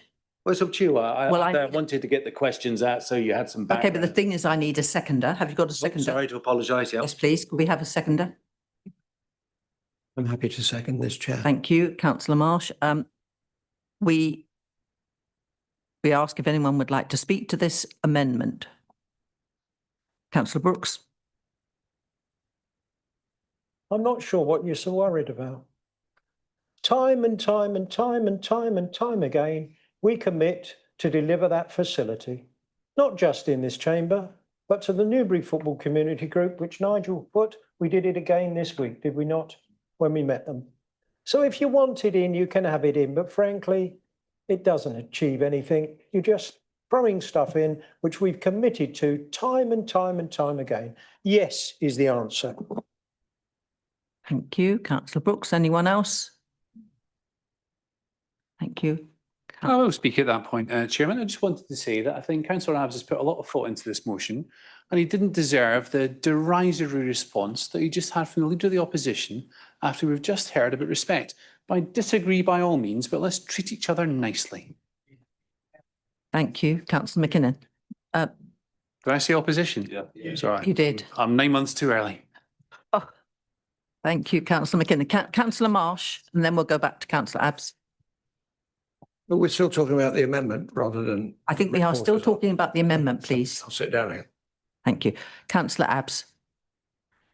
I guess I'm supposed to summate that, am I? You are, please. Wow. Councillor Brooks, I don't know what to say. There's no need to talk to me like that. I wouldn't talk to you that way in the council, but thank you very much for accepting the amendment. Thank you. Members, we have to vote on the amendment. So could I ask the Deputy Monitoring Officer to conduct a vote with a show of hands to accept the amendment from Councillor Abbs? Thank you, Chairman. All those in favour? Thank you. That's been carried unanimously. Thank you. Thank you. So we go back now to the original council strategy, and it is open to the floor. Councillor Abbs and then Councillor Marsh. Thanks very well. We're just back on the original now. So I just had a few questions as it came through, which led me to write that amendment in the first place. One of them, Chair, you may or may not want to talk to the monitoring officer under Rule 16.2 and seek some guidance, because I'm unclear and I couldn't find detail actually in the anywhere really. On October 2023, we all went, here's the strategy, right? December 2024, there was a single measure outcome 4.8. We agreed plans. September 2025, the executive considers 1.25 million for 3G pitch. January 2026, PPS is finalised. So what I'm getting at here, and what I think we need a bit of clearance as is, we have a council document policy, which we're looking to talk about again this evening, and then we have an executive playing pitch strategy. And the playing pitch strategy seems to be superseding the council's policy. And that's not my understanding of how things work. And we seem to have done it. I think the end result's going to be fine, but we seem to have done it in the wrong order.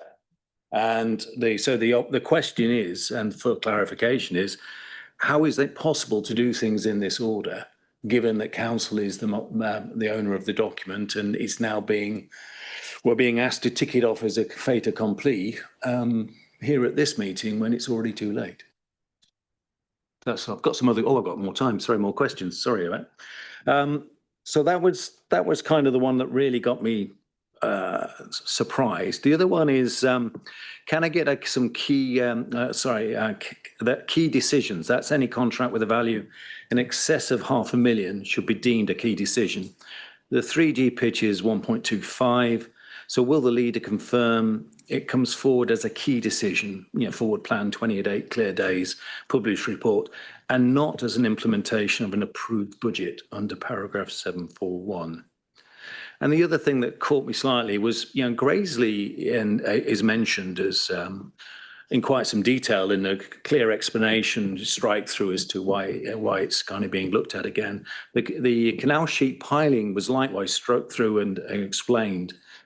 I wasn't sure why a solar farm and pilings merits more clarity than the Faraday Road, and that's really all that I'm driving for here, clarity on what's happening. There are other things, but I don't think we need to go on all night, so that'll do for now. Thank you. Thank you, Councillor Abbs. Councillor Marsh.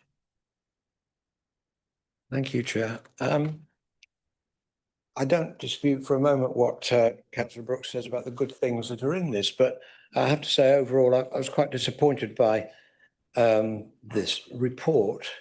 I think it's a bit of a dog's breakfast with too much jargon, and at times it's confusing and contradictory. So we read on page 288 of the papers this council strategy refresh will also be followed by an updated delivery plan.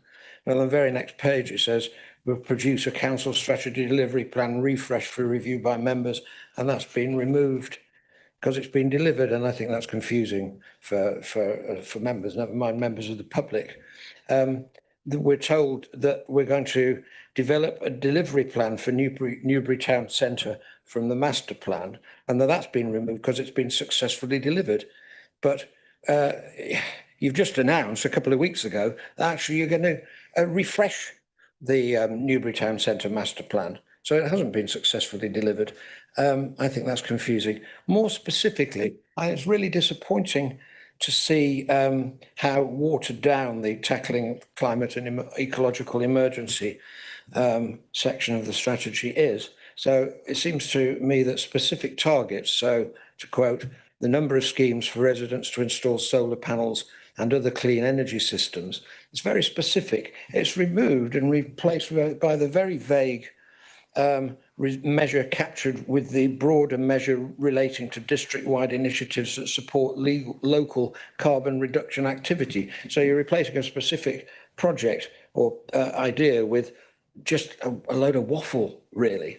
And then, just to make it worse, it then says that the number of these district-wide initiatives to enable local action on carbon reduction is being reduced from 4 to 2. And in a really Sir Humphrey explanation, it says the target has been adjusted to reflect a reprioritisation of available resources and team activities. I think that's quite poor. And in fact, there's very little now left about tackling the climate and ecological emergency. In fact, nothing about the ecological emergency, about the broader natural world at all, apart from Graiseley, which, who knows, in a couple of weeks, you'll be deciding whether to continue with that or not. So I'm really quite disappointed. I did make some of these points.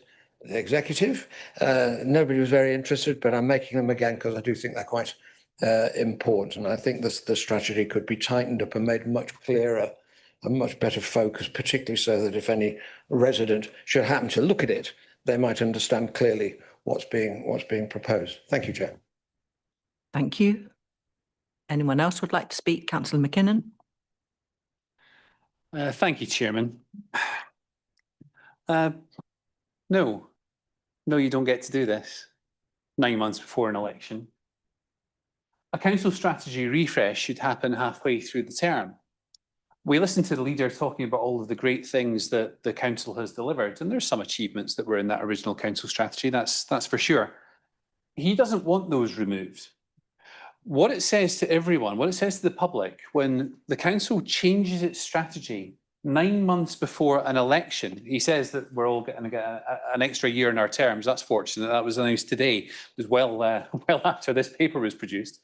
If you change the goalpost 9 months before the election, we all know why you're doing it. It's because you want to go out on those doorsteps, the Liberal Democrats, and say, this is what our council strategy says. The refreshed version, of course. Although I would think you'll be talking about some of the stuff that you have achieved in the unrefreshed version. No, you don't get to do this. Services we are proud of, number of corporate and school staff enrolled into training funded through the apprenticeship levy removed because of changes to apprenticeship levy arrangements. Well, the public don't care about that. You promised it. Now it's being removed. Undertake a strategic, number of local authority maintained schools removed. The council has limited ability to directly influence this outcome. Shouldn't have promised it then, should you? And it goes on. It goes on. Number of community forums held. We heard an awful lot about this back in 2023. Well, they've been junked and they've now been replaced by Let's Talk drop-in sessions. I don't really remember hearing too much about that. Removed. And this is the best bit. David, you said Sir Humphrey. Listen to this. Planning permissions to replace the sheep piling on the north side of the canal. Target date revised to 31st of December 2027 after the election, because the revised deadline reflects current implementation timelines. As in, we couldn't do it, so we're extending the deadline. But that's what they're going to go to the electorate and say, well, we've promised this by 2027. Increase accessibility accreditation levels for Hungerford Sports and Leisure Facilities. Target date revised from December 25 to July 2026, because The revised target date better reflects the anticipated implementation schedule. We couldn't do it, what we promised, but this is the new refresh strategy that we'll be going to the electorate with. It's an absolute shambles. The only reason you refresh a strategy with 9 months to go for the election is to cover up your failures. Everyone knows it. We'll make sure you can't get away with it. We'll be voting against. Thank you very much. Thank you. Councillor Tony Vickers. I know it's difficult, Councillor McKinnon, but it isn't 9 months to the next election for West Berkshire Council. There isn't going to be another election for West Berkshire Council. This is the last and only strategy review that will probably have a chance to deliver for West Berkshire Council, although we may have another one, because the council that you're electing, some of us may be standing and some of us may not, next May, is for a Ridgeway Council, which will have to look at everything afresh. So I don't think this is a sort of political game that the leader is playing. I'm sure that the members of the bench in front of me can explain the specifics on each of the ones you mentioned. But as the world moves on, you know, when the world changes, we have to change a strategy. In a lot of cases, I'm sure things have changed out with our control. And some things probably shouldn't have been in a strategy because they never were fundamentally in our control, like it or not, like academy schools, which was never our idea. Schools should be run by the local authority, full stop, as far as I'm concerned. Okay, we're not perfect, but when we discover a mistake, something that should be removed, we should remove it. You know, let's admit it, and I'm sure the portfolio holders can explain that. But the fundamental error you're making is this is not about politics. This is about getting the strategy right, keeping it right through to the end of the administration. Thank you. Thank you, Councillor Vickers. Councillor Foote. Yes, thank you, Chair. Yeah, just to respond to a couple of points that Councillor McKinnon has just made. I may be wrong, but I would imagine that the number of young people attending stroke involved in work experience or project opportunities, it seems to me quite clearly that under the rationale column that it says the programme funding that supported delivery of this activity has concluded. That seems to me a very clear explanation as to why that part of the strategy could be refreshed or modified. You mentioned also lack of community forums. We've said quite clearly that we're implementing a Let's Talk initiative that we're implementing through our family hubs, our pop-up libraries, etc., etc. And I think it's quite, and also the leader of the council has said that we have said on innumerable occasions that we intend to deliver an enhanced and a first-class sporting facility at Faraday Road.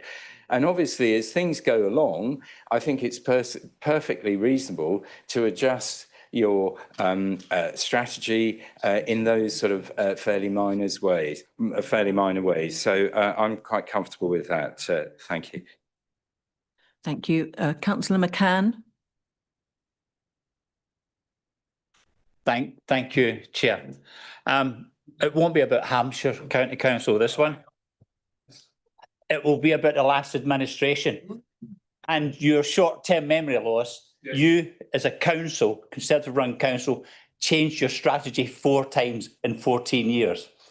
When the system changes, when regulations change, when strategy needs to be adopted and be flexible. So don't sit over there and say, you're changing it. You're changing the rules. You're talking nonsense again. You've done it before. We're just doing normal business as usual. So thank you very much, Chair. Thank you, Councillor Poole. Thank you, Chair. Responding to Councillor McKinnon's comment about apprenticeships, the apprenticeships is something that has been under review by the administration quite heavily, and a lot of the apprenticeships that we've had here have been delivered through senior management to develop senior management and push their skills forward. The adjustments that have been made through central government have actually removed funding for high level apprenticeships, placing more emphasis on apprenticeships for people under the age of 25. And as such, what is in the report today is reflective of the changes that have come through from central government. And that's why they are in there. It's nothing that the administration has done. It's due to the budget cuts in apprenticeships and the direction and strategy that the government is moving. Thank you, Chair. Thank you. Councillor Pemberton, please. Thanks very much indeed, Chair. Yes, indeed. So, Councillor McKinnon, council strategies are strategic documents and they evolve over time. You know they do, Councillor McKinnon. You were in power for long enough. When the facts change, we change our mind. I want to address first of all the issue of the community forums. I think the concept of actually going out and speaking to our residents is something that I'm personally proud of. I know that the rest of my front bench and group are as well. What we found with the community forums is that unless there was a strategic topic that residents wanted to discuss, they were actually quite difficult to organise. And if I look back at some of the forums that proved quite popular, going all the way back to 2023, shortly after we took control, Faraday Road Football Ground, shortly after we did another one on the local plan, before that was adopted, we did a really successful one up at Buckleby Village Hall about highways. And when central government told us about local government reorganisation, myself and a number of other front bench members went out and did a number of different events to speak to residents about LGR, what it would involve, and to answer questions and provide that reassurance. So I think that engagement piece is something that we can certainly stand by. More recently, we tried to do an event on community health, which proved quite difficult because of the location and the timing. But it just underscores how challenging these things are to organise. But we did what we could, and I'm actually proud of the events that we were able to arrange. And I wanted to mention briefly, you made some comments about the sheep piling on the north side of the canal. There is an aspiration to improve the canal. There is a project board which meets. It's one of our major projects. And those aspirations haven't changed, but we are delivering that project with other partners. And we rely on those partner organisations. Where those partner organisations can't do the things that we would ideally like them to do or want them to do, then the timetables change and we have to revise things. And this is just about us being honest, and it's about presenting an honest and deliverable plan, rather than commitments that we're not in a position to fulfil. I don't want to stand here multiple times and say to you, yeah, I'm really sorry, we've hit that deadline. We've got to be realistic about things. And I believe that this strategy document that we're looking at this evening is stronger because it reflects the reality of where we are today, not in 2023, nearly 3 years ago. It's still ambitious. Councillor Brooks has told you all of the things that we have done, but it has to remain credible, it has to remain transparent, and it has to remain achievable. And it also recognises the significant work of our officers as well. I'm really proud of this document, Councillor McKinnon. I'm really sorry that you're not.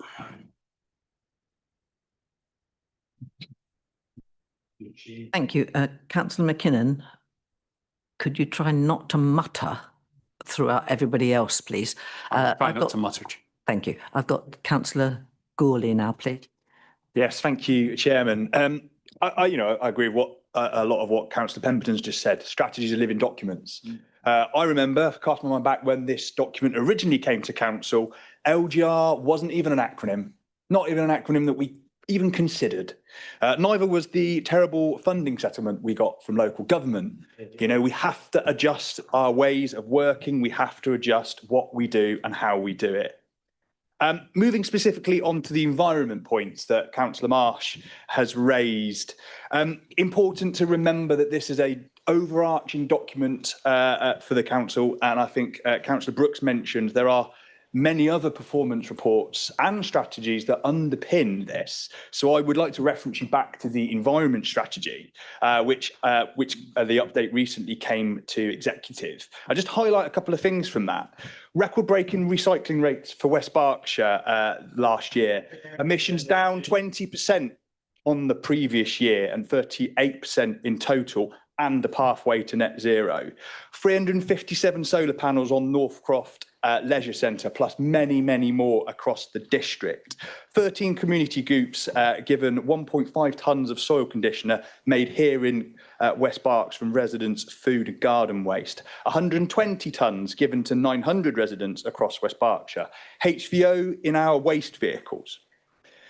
We've expanded some of the measures. I look at the light vehicle one. It was only specifically looking at light vehicles. We've increased that to include our entire fleet. So I really do push back on the phrase watering down. We've got a strong record on the environment here. We continue to do that. Things like the solar panels with residents, that's business as usual now. That's part of what we do. In fact, we Solar Together, I think, closes this week or next week. So residents have still got the opportunity. And that's expanded to include EV chargers, heat pumps, as well as solar PV. So I really would push back on the watering down. We've got a good track record. We continue to deliver, and we will get to net zero. And we do remain committed to Graiseley. Thank you, Jen. Thank you very much. Thank you. Councillor Taylor.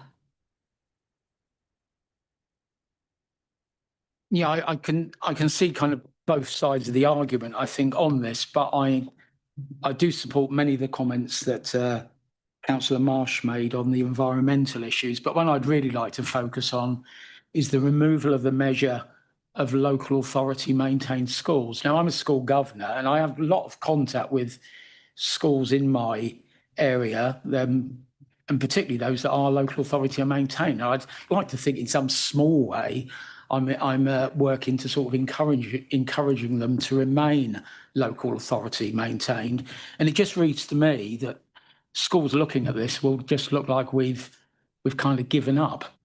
You know, it seems to me that it sends a terrible message.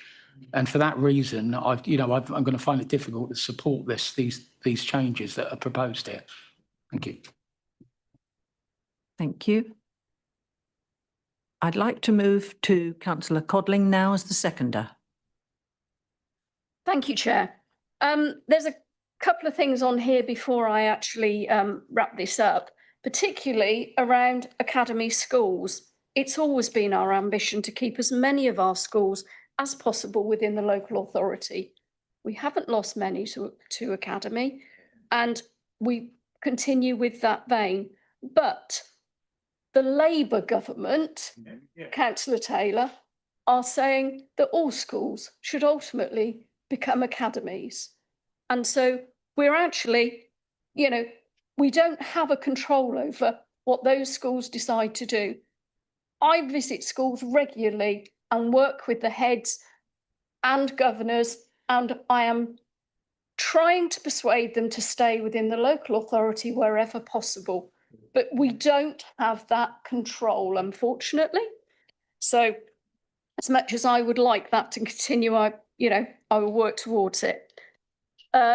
Mention has already been about apprenticeship policy and the new growth and skills levy. Again, out of our hands. It's government is centrally controlling some of the stuff we do. We've talked, one of the removed items on there is the number of weeks taken to assess the emotional health academy. Again, this has been done by we've removed the measure because of national reforms from the Department for Education. Again, centralising those services that we provide, it's not helpful. So there's no point in some of those being in this strategy. Let's work on the strategy we've got. There is a delivery plan to follow. Let's focus on the things we can deliver and get on with them. I'm seconding the document. Thank you. Thank you very much. Could Councillor Brooks please respond to points and make concluding comment? Thank you, Chairman. I'll pick up points. The Faraday Road 3G pitch will come to executive. Hope you're content with that, because it's clear now. I've made that statement. Councillor Marsh, we're doing more for the environment here than has been done for many years. We're talking about it a lot more than your leader seems to be these days, your national leader, who doesn't seem to talk anything about environment anymore and ecology. Talks about Gaza, talks about things that are important, but I thought the Greens were for the environment. I'm wondering what they're for, frankly. Graiseley will certainly make a decision very soon, and I'm hopeful and optimistic that will be the right one. On maintained schools, I said at the executive only 2 weeks ago, we don't want schools going academy.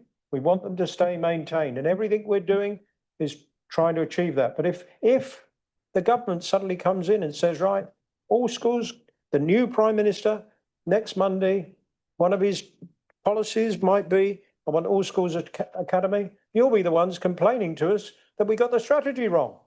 We can't have it both ways. You try to, I know, I've been there. I've been in opposition for a long time. And you're just not used to it yet, are you? You're going to have to get used to it. So, look, politics is the art of the possible. It's the art of the possible. And every day you're recalibrating what is possible. And you realise that suddenly you can't fund things. You realise that legislation has turned against you. And you have to tack. You have to adapt. As Councillor Gawley says, no strategy is static. This one is doing the job, has done the job. 54 things in the document delivered already, many more to come. It's a good strategy. I commend it to the Chamber. Thank you, Councillor Brooks. I'm going to ask the Deputy Monitoring Officer to conduct a vote of acceptance of this council strategy with the amended addition by a show of hands. Point Sorry. of order. Yes. I will not be suggesting that Councillor McKinnon does not vote because he left the chamber. Unlike some of the tactics his last administration used to do. You'll remember that, Councillor Martha Vickers, won't you? I do remember that I was informed of that. So can we please pass across to the Deputy Monitoring Officer? Thank you, Chairman. If I could have a show of hands of all those in favour of adopting the strategy. Any against? And any abstentions? Thank you. I can confirm that that's been carried. I would like to propose a 10-minute adjournment. Can I have a seconder, please? I'll second that. Thank you, Councillor Vickers.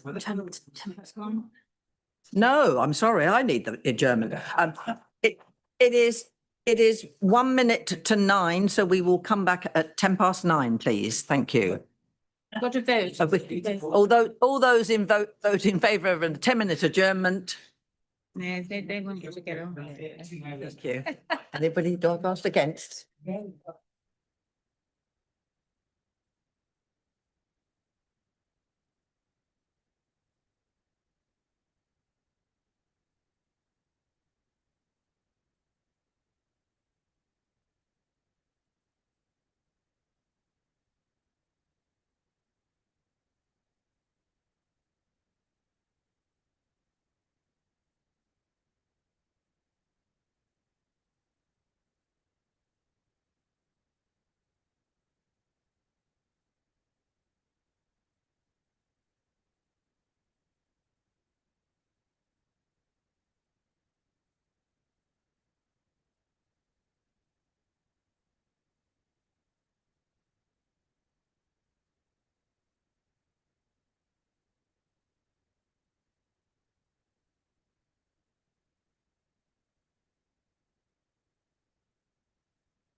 2 minutes.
Okay, could we take our seats again, please, members?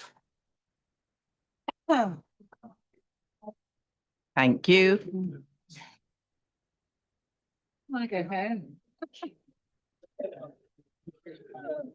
Did Nigel? Somebody else. Okay, can we take our seats, please, members? Thank you. And I'd like to call the adjournment to a close, and we go back to our agenda. And we move to agenda item 16, notices of motion. Council has received 2 motions on notice. First motion. The first motion was submitted in the name of Councillor David Marsh. Please, could you move your motion? Thank you, Chair. I so move. Thank you very much. May I ask for a seconder? Well, I did inform the officers that Councillor Cole would be seconding, and here she is. So could I have a seconder for this motion? I second. Thank you, Chairman. Thank you, Councillor Culver. Please note that Council will not debate this motion this evening. In accordance with Procedure Rule 12.6.1, the Deputy Monitoring Officer has determined that the motion should be referred without debate to the Executive for consideration and determination, as the subject matter falls within the Executive's remit. The motion seeks to direct operational service delivery and asset management and would have resource, budgetary and service delivery implications. It would also commit the Council to a change in policy. Accordingly, I direct that the motion be referred to the Executive. Point of order, Chair. Could I just raise a point of order relating to that? Is that okay? Yes, indeed. I mean, I respect the expertise and knowledge of the Deputy Monitoring Officer, but I'm just going to ask you, Chair, if you would reconsider that. And this is for 2 reasons, really. One is that I think there's a lack of clarity and a lack of consistency in this area, which makes it difficult for members. We've had, to take some examples, the Hedgehog Highway motion that I introduced was debated by full council. The Swift Bricks was sent to Resources and Place, which doesn't seem to be in the Constitution, came back here where we did have a full debate, then went to the Executive. And it feels like a bit of a lottery when you submit a motion. What are the chances of getting this debated by members? Which brings me on to my further point. I mean, with the greatest respect, you are the chairman of this council, which has 43 members. Time and again, we see members not able to debate issues that are of great importance to our residents. This is a really important matter that affects the health of our residents.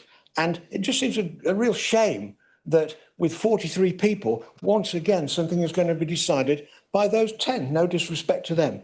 So with that in mind, I'm asking you to reconsider that and work from the with a sort of predisposition to try and have it debated, rather than start from a premise that, well, let's see how we can send this somewhere else. I do have a response for you, Councillor Marsh. I note your comparison with previous motions. Each motion must be considered on its own merits and against the requirements of the Constitution. This issue is not simply whether a motion has budgetary implications. It seeks to commit the Council to a specific change in the operational delivery of services and the management of Council land and assets. Those matters fall within the Executive's functions and require consideration of the associated operational, financial and resource implications. Accordingly, I'm satisfied that referral under this procedure rule 12.6.1 is appropriate. Referral does not prevent the matter from being considered. It ensures that it is considered by the decision-making body responsible for those functions under the Council's constitutional arrangements. You are going to now get your 5 minutes to speak, to propose the motion, and we will have the portfolio holder answer your motion. So you have 5 minutes, please. Councillor Marsh. Thank you, Chair. Well, following Zach Polansky's brilliant speech today about climate change and the numerous motions that we brought forward to the Council about the environment and the natural world, I'm very pleased, which somehow were missed by Councillor Brooks. I'm very pleased to be able to introduce this motion. Just a word about terminology. The chemical weed killer glyphosate is both a herbicide and a pesticide, which is why you see both terms used. It's a herbicide designed to kill or control weeds, but it's also a pesticide, which is the umbrella term for chemical substances designed to prevent, destroy or repel pests, including unwanted plants. Anyway, glyphosate is a threat to human health and to the natural world. In 2015, it was designated a probable carcinogen by the International Agency for Research on Cancer, which is part of the World Health Organization. The abbreviation GBH, glyphosate-based herbicides, is an apt one because this chemical is committing grievous biological harm.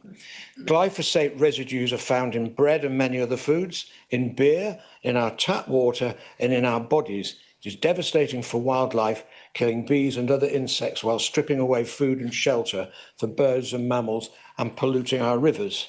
Professor Michael Antoniou, Emeritus Professor of Molecular Genetics and Toxicology at King's College London, a world authority on the subject, calls GBH the most deceptively toxic pesticides ever invented and says there's an increasing weight of evidence that links GBH exposure to reproductive problems, including birth defects and developmental disorders, as well as cancers. However, GBH usage in the UK has risen by about 1,000% since 1990, chiefly due to the practice of spraying crops to dry them out before harvesting, despite the fact that the professor and other experts say there is no accepted safe level of exposure to these toxic chemicals. When it introduced glyphosate 40 or so years ago, the manufacturer, Monsanto, claimed it became immediately inactive on contact with the soil and was safe enough to drink. Since then, Bayer, which bought Monsanto for $66 billion in 2018, has paid out more than $10 billion to over 100,000 people who believe they developed non-Hodgkin's lymphoma after glyphosate exposure. Sadly, our waterways and wildlife do not have access to a legal team. In the last few decades, almost every herbicide, fungicide and insecticide that were in common use declared safe at the time have been banned on health grounds, like paraquat, for example, a long list of chemicals designed to kill, which glyphosate must surely join that list. As my motion states, more than 100 local authorities of various political persuasions, from Suffolk to Shetland, from Newton Abbot to Newcastle upon Tyne, have already banned or are phasing out the use of glyphosate-based chemicals on public land. Lee Dillon, MP for Newbury, is one of 35 MPs to sign the Commons early day motion commending councils across the UK that have ended the use of GBH or are in the process of phasing them out. However, many councils and other public authorities still use GBH to manage unwanted vegetation, In 2024, 354 tonnes of pesticides were sprayed by councils across our towns and cities. Glyphosate residues have been found in more than half the playgrounds and analysed by the campaign group Pesticide Action Network UK. West Berkshire Council has taken steps to reduce its reliance on glyphosate.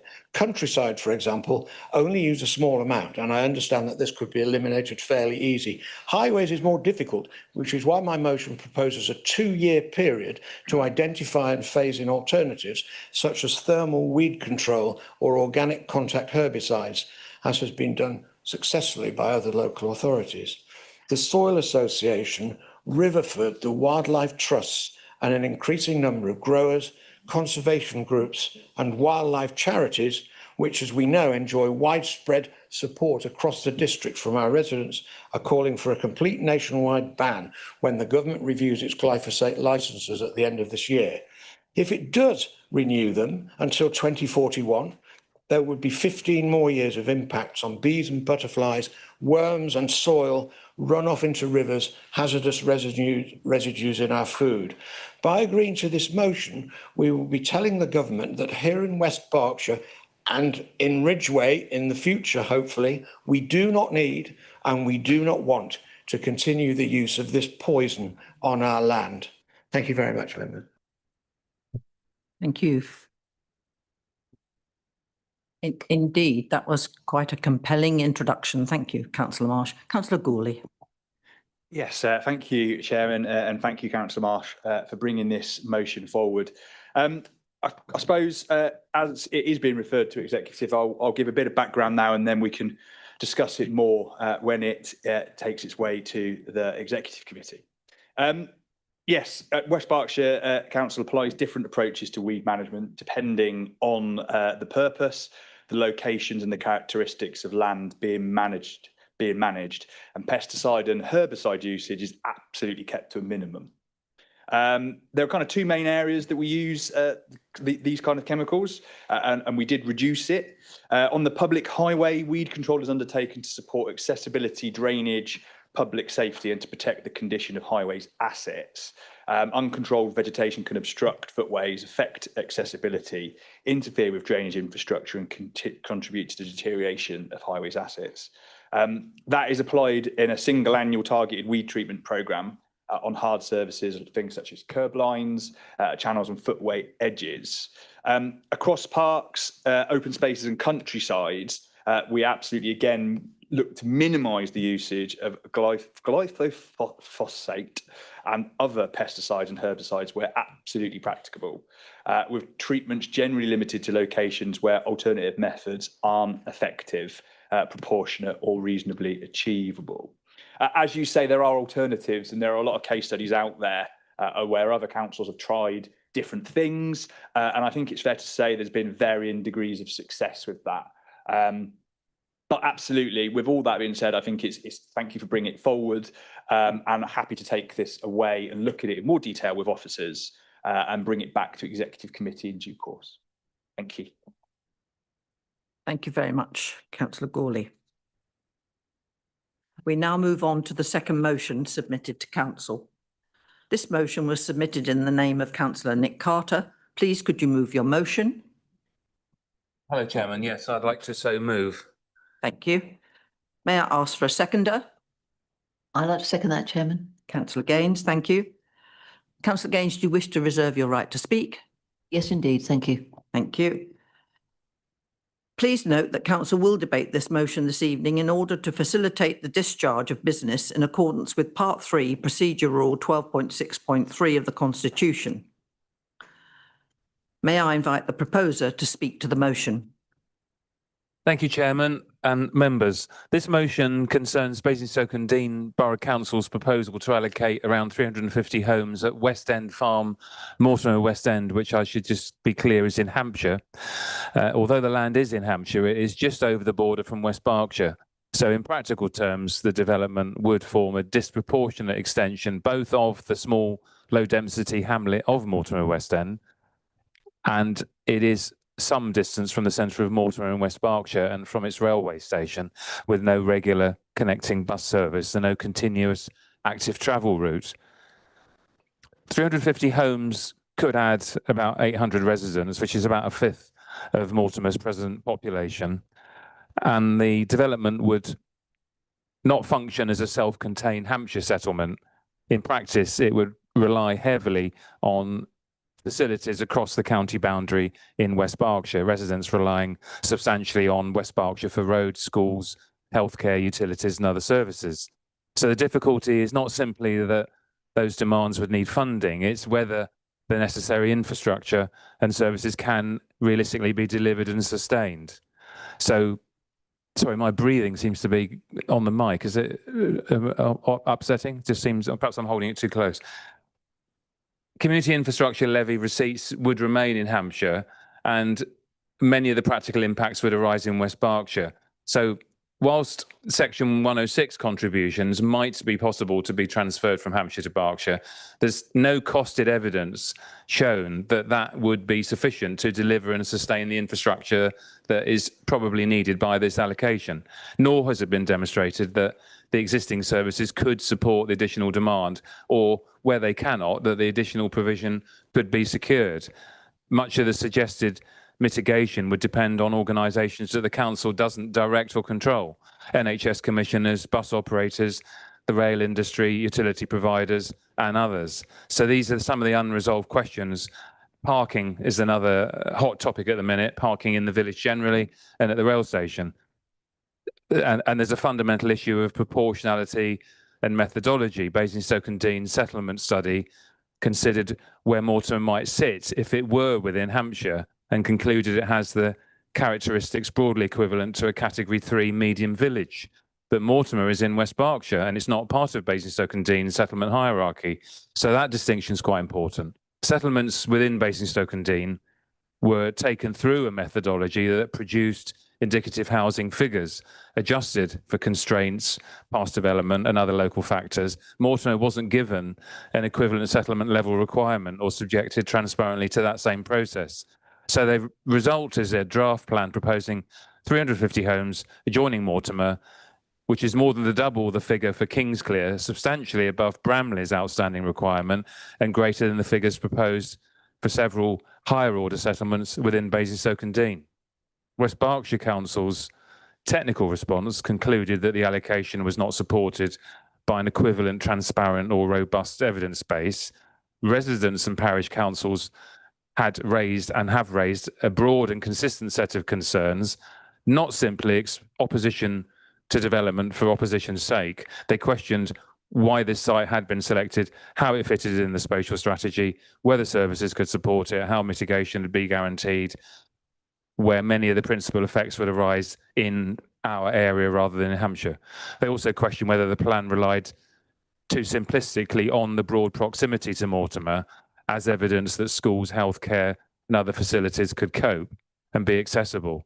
The absence of an agreed master plan makes it difficult to see how 350 homes would integrate with the dispersed character of Mortimer West End, rather than creating a largely disconnected estate. Finally, almost, the adopted Stratfield Mortimer Parish Council's neighbourhood plan is relevant as well. It deliberately planned for growth at scale considered appropriate for a village, while protecting its rural approaches, settlement edge, landscape and prevailing low-rise character. Although West End Farm lies outside the plan area, the development would function as an extension of Mortimer, and those guidance shouldn't be ignored. That's a long way of saying there's also just finally is the water supply problem, but that's just one of, it's a significant one, it's another issue. Taken together, the unresolved issues raise serious questions about whether the mitigation just can be delivered and made viable. Thank you. Thank you very much, Councillor Carter. I now open this motion up to debate. Councillor Clark. Thank you, Chair. Like Councillor Carter, my ward, Wash Common, is on the boundary of Hampshire and will be affected by Basingstoke-and-Dean's local plan. And I should point out that Wash Common is also represented by Councillor Marsh and Councillor Abbs. It's so important for councils to plan for the future. I get that. And I know it's better to have a local plan than not to have a local plan. Every council should do this. But there is occasionally a situation where development is suggested in one area and resources would be taken from another area. This is the case here, where Basingstoke-on-Deane have identified Oakley Farm as suitable for new homes in Hampshire, but these will use the services in West Berkshire, specifically in my ward, Wash Common. In one respect, this is good. We are, after all, one country and we all need new homes. But the impact on services in West Berkshire won't be compensated by contribution from developers in Basingstoke-on-Deane. I know that the leaders of both councils are working together on this, but I would like to formalise this conversation as much as possible, which I understand this motion does. So I urge members to support it. Thank you. Councillor Barnett. Thank you, Madam Chairman. Obviously, my ward member in the adjoining ward has actually probably said some of the comments that I was already going to make. But having said that, I think we've got to recognise that West Berkshire is no different than a lot of other authorities. It has the larger conurbation, i.e. Newbury, very close to the border of Basingstoke-on-Deane. And obviously the ward, along with my colleague, we represent Greenham, which of course is very much in border with the River Emborne. And the River Emborne, of course, is likely to foresee several different developments in the near future. They've already seen extension to the Headley parish. They've already seen extension to Bishop's Green. And there's also likely to be further developments in the near future. And as Councillor Clark's mentioned, obviously he's mentioned the wash water effect as well. Now, all these new houses are all going to put extra pressure on the A339 and also pressure on Newbury on all its services. The nearest conurbation being Newbury is where all these residents are likely to go to. They're not going to travel to Basingstoke. We already see a lot of people from Kingsley already come to Newbury. The A339 is clogged up a lot of the time during the day, and it's going to get worse in future.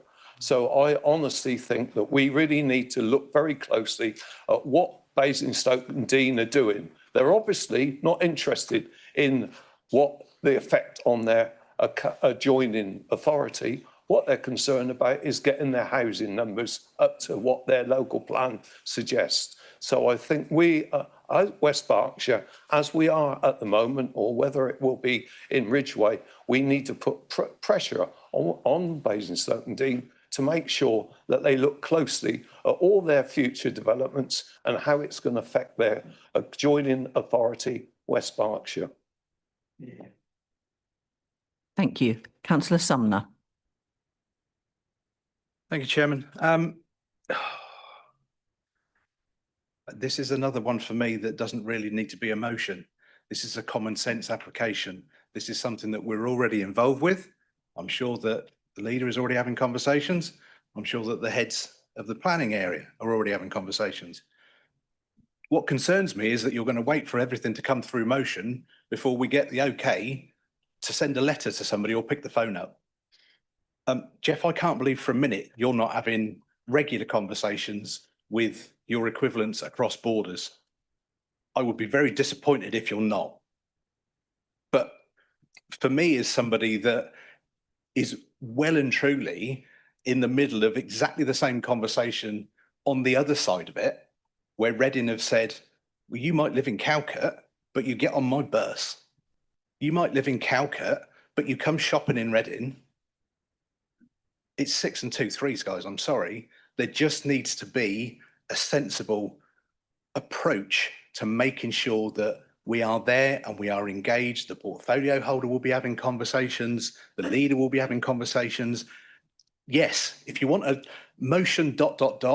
just do it, please, because everybody around the borders is going to be having exactly the same thought. And it doesn't matter whether you're on the left side of the road or the right side of the road. It's going to be the same problem. Just get on with it, please. Thank you. Councillor Brooks. We are getting on with it. We've been talking to the leader and deputy leader of Basingstoke-on-Deane for quite a few months. And in fact, we were received very well by them. And in fact, I sent this motion to Paul Harvey, the independent leader of Basingstoke-on-Deane, and said, Paul, thank you so much for how you responded to me. This is not a hostile motion. I know you're concerned yourself. Are you listening? Yes. Thank you. So it is going on. But sometimes, Councillor Sumner, you have to make sure that the residents know that you are doing this. Residents don't watch this all the time, but now Councillor Carter, Councillor Paul, Councillor Mays can go back and say, we've put our colours, nailed our colours to the mast in the chamber. The council have voted for this. We mean business. Behind the scenes, it happens as well. It's called politics, pincer movement. Do it many ways. And that's what we're doing. So there's a good motion, necessary, but that work is going on. That it is necessary if you knew anything about politics, sir. Thank you. Thank you. I'm sorry. Everything you've said this evening, and you come up with a statement like that. What's the point of me being here then? What's the point in any of us being here then? If it's all about what you would like it to be. Hang on. That was utterly disrespectful. All right. So I'll withdraw it. But actually, it is politics. It is politics. It is politics. It's raw politics, Councillor Sumner. And that's why we need it here. And while I'm speaking, you're saying, no, it's not necessary. I'm telling you it is. Councillor Abbs. Yeah, thank you. I start this conversation with a little bit of trepidation because I'm going to have to point out that Councillor Clark is being a bit two-faced in this. You were chairman of Western Area Planning for a very short period of time, and directly after myself, in fact. And at that, one of the few meetings you chaired, you voted for and encouraged Mr. Norgate's development in your ward, which, given that you were on the stump with me during the previous election talking about how we would do our very best to minimise and what could happen in that development, you're now going, oh, something over the border, I think I want to complain about it. Given the rest of us actually have been complaining about what's going on in Washwater for several years now, working with officers for several years now to try and get the information out to Basingstoke-on-Deane that's saying what you're offering and what you're trying to do is actually going to impact us more than anything else. So I'm just a little shocked that you stand up on this matter, but on the other matter you didn't. Thank you. Councillor McKinnon. Thank you, Chairman. So for all the please don't mutter, please don't interrupt, Councillor McKinnon. Behave yourself, Councillor McKinnon. There's only one of us driving a coach and horses through respect tonight, and it's not me. Yeah. Now, Councillor Brooks just did something which we used to call saying the quiet part out loud. I don't think he meant to admit to this tonight. I was going to stand up and say, Councillor Carter's only brought this motion so he and Councillor Poole and Councillor Mays can go to the electorate with their leaflets and say, hey, we did it. And I was expecting to say, no, it's a very essential motion. He's just told me it's the case. Thank you very much. Now, as someone who likes to think he knows a little bit about politics, probably not as much as he thinks he does, I welcome the fact that Councillor Carter has brought a motion asking that we write to, despite the fact we're speaking to them all the time, but let's performatively do it again. We like that on the Lib Dem side. Asking for clear evidence of how cross-boundary infrastructure impact will be assessed, funded and delivered prior to allocation at Regulation 19. Publish various site-specific capacity assessments relevant to West Berkshire residents. Ensure that West Berkshire's interests are fully represented and request that no future development allocation for land adjoining West Berkshire should proceed unless there's mitigation. I'm completely behind that. I'm very welcome. I welcome this proposal. But Councillor Carter knows or should know. Councillor Gaines certainly knows or should know. Councillor Brooks certainly knows or should know. The only comments made within the Regulation 18 process, which concluded in January, can be taken into account at Regulation 19. Much of which is included in this resolution has already been submitted by Stratfield Mortimer Parish Council to Basingstoke-on-Deane in response to that consultation. Comments from the Leader of the Council, Councillor Brooks, including his contribution to a public meeting relating to the proposal in December 2025, and his remarks to the Stratfield Mortimer annual parish meeting held in April, and from Councillor Denise Gaines, and from senior WBC planning officers to that December meeting, indicated that all of these points in this motion, Councillor Carter, should already have been put to Basingstoke and Dean Borough Council. Not he's going to speak to them next week, Councillor Sumner. They should already have been put to it, and certainly by the time that the public consultation concluded. So I ask Councillor Carter, what exactly the leadership of West Berkshire Council have done up to now, whether any of the actions promulgated in your motion are actually outstanding, and if so, particularly given they would only have been effective if they'd already been submitted within the Regulation 18 process, why? Thank you. Councillor Tony Vickers. Thank you, Chairman. I would try and, especially now that we've got our meetings live streamed, I try to think of how this is sounding and looking to the people out there who are spending their evening. No, I'm not. I'm actually going to take up a point that Councillor Abbs made, and it was, of course, my district ward before I moved west to Hungerford and Kintbury. But the distinction between Councillor Clark and what you were referring to, we were talking there about a planning application that was on an already allocated site. What Councillor Carter is now dealing with is the site allocation stage. Once a site has been allocated, it is fairly pointless to oppose a planning application which is implementing that allocation. So there is not a comparison, I would like to point out, Chairman, between what Councillor Clark did on a certain occasion a year or so ago, and what Councillor Carter is trying to do now, which I'm glad to hear that Councillor McKinnon fully understands and supports in principle what is being done. The other point that, if I could refer to Councillor McKinnon as well, but that's arisen after I decided I want to speak on the last point, is that in fact, if you're speaking to the residents, they don't understand the difference between Reg 18, Reg 19. They would expect a ward member to be continuing a fight, whether we know that that fight is not really relevant within the system. But we have to speak to our residents. And it's not, I would regard this, whether at whatever stage it was within the council period, that is something I would expect to be doing.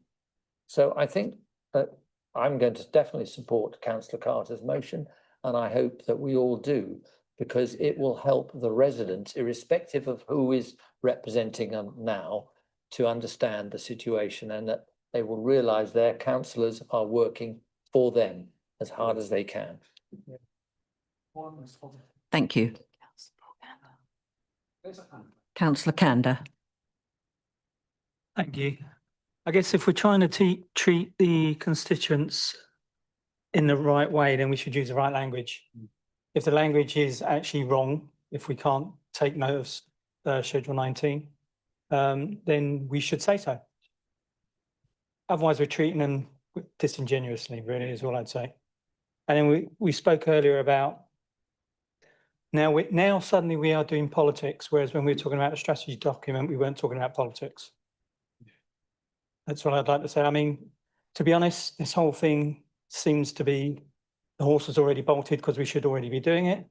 And in which case it's kind of like passport to Pimlico, really.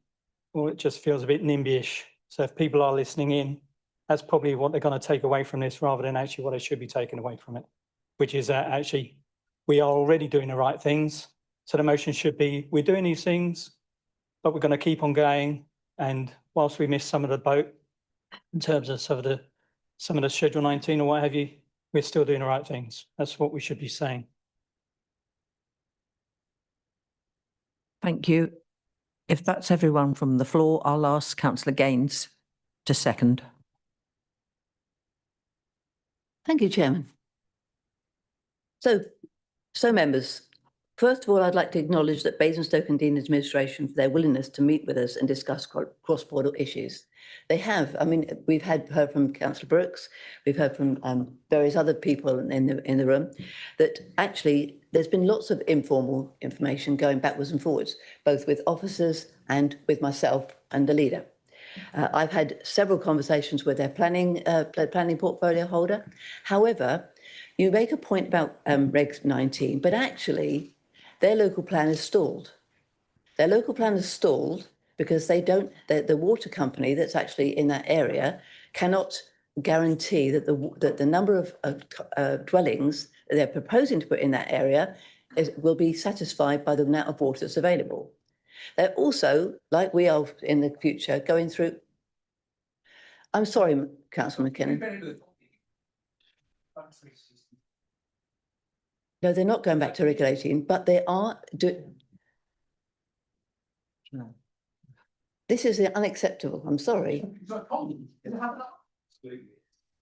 So we have already held informal talks with the Basingstoke-and-Deane, and they're keeping us updated on the progress. I regularly get an email from their portfolio holder, Andy, who tells me what's going on, which is why I know that their local plan is stalled.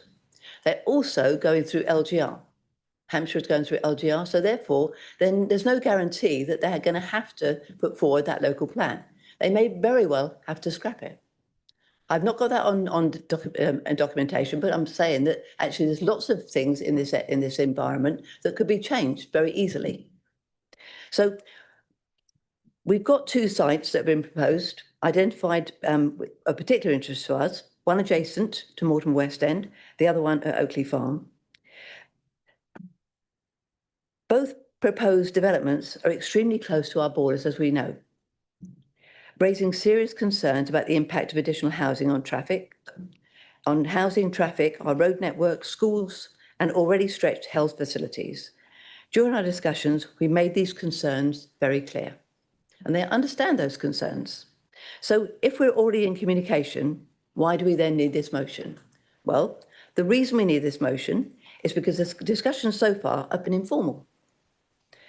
This motion seeks a more formal arrangement of cross-border working, which is essential, and this will be the first step in that process. We are asking Basingstoke-and-Deane to demonstrate before any allocation proceeds that the proposed developments are supported by clear, transparent and proportional evidence on the cross-boundary impacts.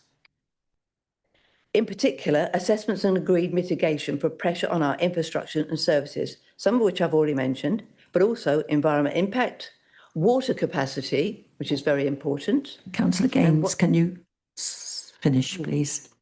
Gosh, I didn't get very long, did I? On point of order, Chairman, there were introductions. Could we allow extra time?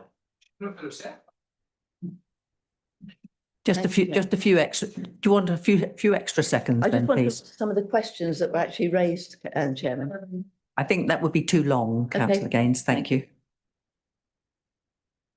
I'll go now to Councillor Carter, who may wish to respond to some points raised in the debates and make concluding comments. Thank you very much, Chairman. I'm grateful to colleagues for their contributions and for supporting the intent of the motion. It has been said that the council leadership is already engaging with Basingstoke-and-Deane, and that's absolutely true. There's no flannel in this motion, whether people think there is or not, and I'm going to sort of try and keep myself measured here. It is true, and I welcome that engagement. It's also true that residents, the parish council set up a steering group. They held an open meeting in September last year, which was full to the gunnels. They had a picket line when Basingstoke-and-Deane officers turned up. To be honest, they did a better job of stopping them getting in the building than we did last night at the football. So there's no question there's a lot of local engagement. I set up my own website for residents as well. And I think, as Councillor Gaines has said, the point of this is, and it is a bit late coming forward, but in reality, Basingstoke-and-Deane have not come back with responses to Reg 18 yet, for reasons which are perhaps understandable, that we need, as a collective, a political position on record. And I don't think, with the best will in the world, the leader and the portfolio holder having excellent engagement with the opposite numbers at Basingstoke-and-Deane is good enough. It's not good enough for my residents, and that's all this is. So it's really not difficult to support it. I knew the thing about just write a letter in would have come up because that comes up every time. I mean, should I pull the motion? I don't know, because people do that as well. But tonight's motion is allowing this authority collectively and publicly to stand behind its technical response that went in January. Nobody's pretending it didn't go in January, but I don't think it's also true that nothing can go in after Reg 18. I stand corrected if that is true, but I don't believe it is. It's basically giving our leadership and officers a clear mandate for the next stage and makes clear that these are not simply concerned expressed in correspondence by members here, members there, parish councillors, important as they are. We are the unitary authority, and we're saying this is the position of West Berkshire Council. My personal position and others goes further than the motion. I think the whole allocation doesn't fly. We're not saying that. We're saying what we're saying in the motion, and we're all saying in future, can you please think through the resource implications and the infrastructure before you put the site forward? I mean, Councillor Sumner, put forward a comment earlier about the reliance on the buses in the shops, but still doesn't pay for buses and shops, and there ain't any buses between Morstan and West End, and those are exactly the sort of points. I mean, it's a valid point, but it's not a case of we use yours, you use ours. There aren't any to connect Morstan, so someone's got to put them in. And the house builders won't put them in. So those are the sort of issues that we're talking about here. And I say we, a lot of people, not just me. And I do appreciate, didn't get a chance to say it earlier, the engagement that has gone on with Basingstoke and Dean. And I appreciate they are in a pickle. It's tricky, not easy, but that's life. Our problem is not, their problem is not our problem in that sense. So I want to be, I've said my personal position. My position is based on, I think there's too many things that need to be addressed to make this site fly. And I suspect I'll be sat there in front of the examiner and others saying why it doesn't fly. That's the prediction, but that's not the core thrust of the motion. I think is clear, and it is, as has been said, putting a political council-wide position on it, on this one and future ones, because it's a classic thing that comes up time and time again. Housing allocations, where's the supporting infrastructure? This is exactly that on steroids because it's an adjacent council, makes it tricky, and a lot of the infrastructure we're talking about doesn't exist. So there's some eyebrows, but am I out of time or something, or have I said something shocking? So the motion gives Basingstoke and Dean a clear account of what West Berkshire requires. It asks that infrastructure and mitigation be evidenced before the allocation progresses, and that the interests of the communities who would experience its effects are properly representative. As I say, I welcome the constructive engagement to date, but this is absolutely not a smoke and mirrors flannel exercise just to go back to tell people that we've done it, because that is not the intention. If anyone said it, not on my watch sort of thing. We're here to put a political view across to Basingstoke and Dean. Thank you very much. I move the motion. Thank you very much, Councillor Carter. I ask the Deputy Monitoring Officer to conduct a vote by a show of hands. Thank you, Chairman. If I could have a show of hands of all those in favour. Any against? Any abstentions? Thank you. I can confirm that that's been carried. Thank you. Members, I would like to propose an extension of the meeting tonight until 10:30 p.m. to allow for the maximum opportunity to consider all the items on the agenda. It is now 9 minutes to 10. Please, could I have a seconder? Thank you. Councillor Wollaston. Members, I will now ask the Deputy Monitoring Officer to conduct the formal vote regarding this item by a show of hands. Thank you, Chairman. All those in favour? Any abstentions? Any against? I can confirm that that's carried and it will go through to 10:30. And of course, Chairman, you do have a discretion to extend that to 10:45 if need be. Thank you very much. We go on to agenda item 17, which is members' questions. I wish to thank the members who've submitted questions. These questions will appear on the screen and will be answered by the relevant portfolio holder. The questioner will then be given the opportunity to ask a supplementary question. This should only be to clarify the response provided, and it must not introduce any new business. Question A is from Councillor David Marsh, from Councillor Ian Cottingham. Thank you, Chair. Thank you for your question, Councillor Marsh. Council tax is normally payable by monthly instalments over either 10 or 12 months. If an instalment is missed, a reminder notice is issued, requiring the overdue amount to be brought up to date within 7 days. Residents are entitled to receive a maximum of 2 notices in a financial year, i.e. from April to the following March. If the overdue instalment is not paid within the period specified in the reminder notice, the taxpayer loses the statutory right to continue paying by instalments, and the remaining balance for the financial year becomes payable in full. If the balance remains unpaid, the council may commence recovery proceedings by issuing a summons and subsequently applying to the Magistrates' Court for a liability order. Where a taxpayer has already received 2 reminders in the same financial year and brought the account up to date, each time previously, a further missed instalment will result in a final notice being issued, which requires payment of the full outstanding balance for the year. Failure to pay that balance may then lead to the issue of a summons and court proceedings. In summary, a resident, all of us in this room, as council taxpayers, may receive a reminder after the first missed instalment, but they can lose the right to pay by instalments if they fail to comply with a reminder notice, or after receiving 2 reminders in the same financial year, miss a further instalment. Continued non-payment may then result in a summons being issued. Do you have a follow-up question, Councillor Marsh? Thank you very much for that. Not as such, but it's absolutely clear from your answer that a resident in my ward, which you gave me the information that this question is based on, has been treated extremely unreasonably and not in the way that you've described at all. So I'll pursue that separately with you if I may.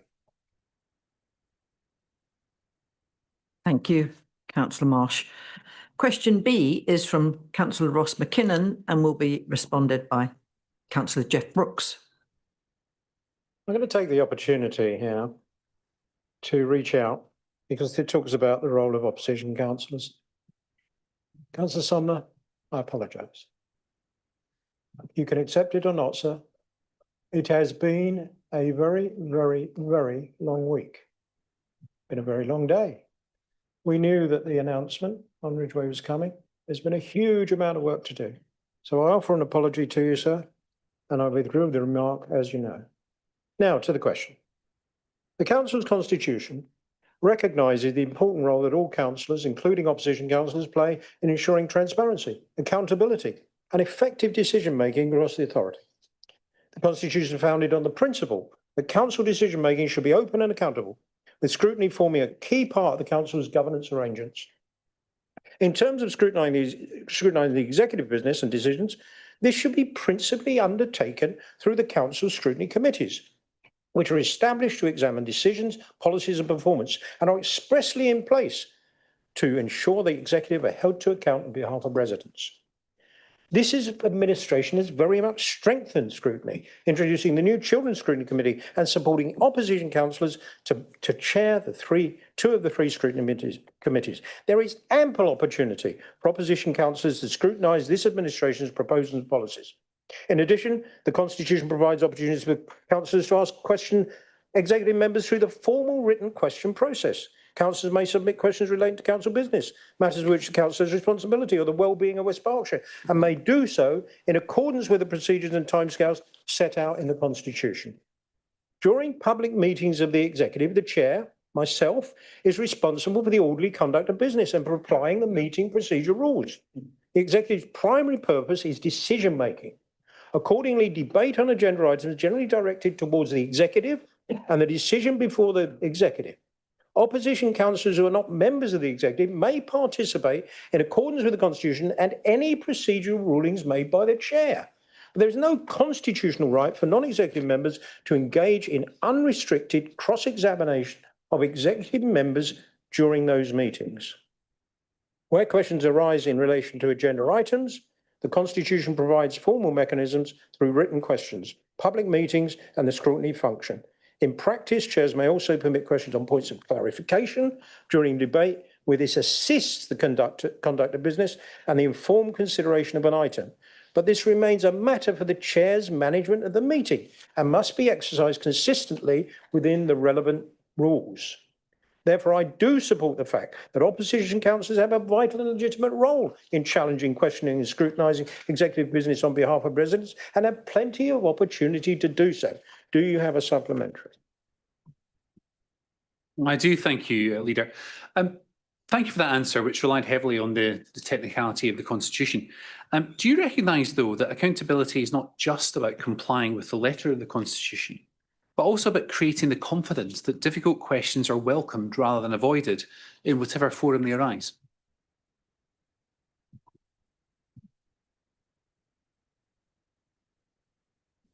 Questions are extremely welcome.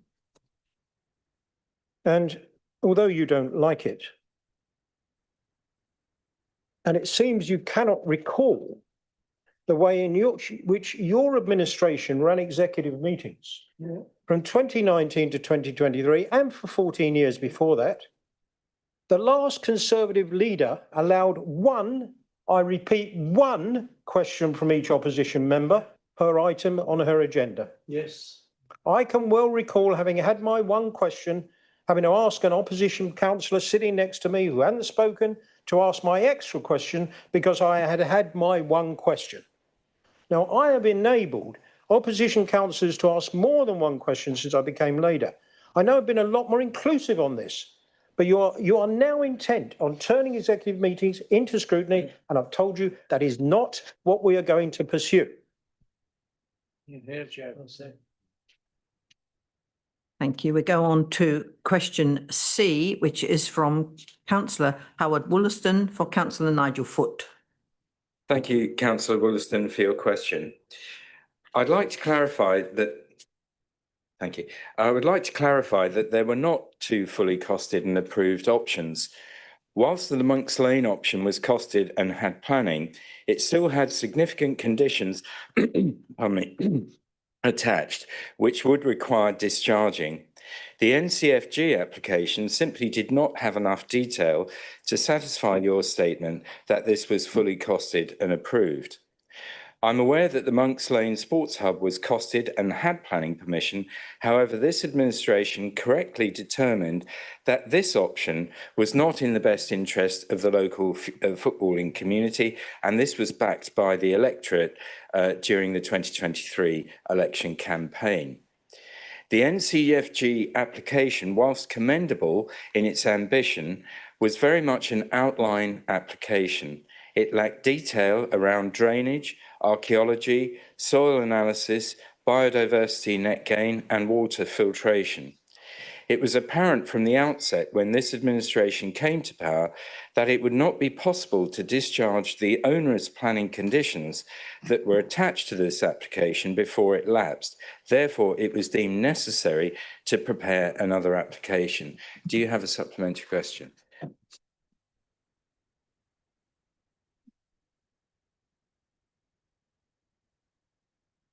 I do, not surprisingly. Whilst I can understand Monk's Lane, because clearly you campaigned against it the whole time through, the NCFG application was actually a sensible, well thought through plan to how it could be developed. Now, I'd have thought a sensible administration would have said with open arms, frankly, and started looking at it and finding the solutions to the problems. And well, we'll come on to the further question of grants. But I just, you've wasted 3 years, as far as I'm concerned. Nonsense. You have. Interrupt, Leader. It's a political statement.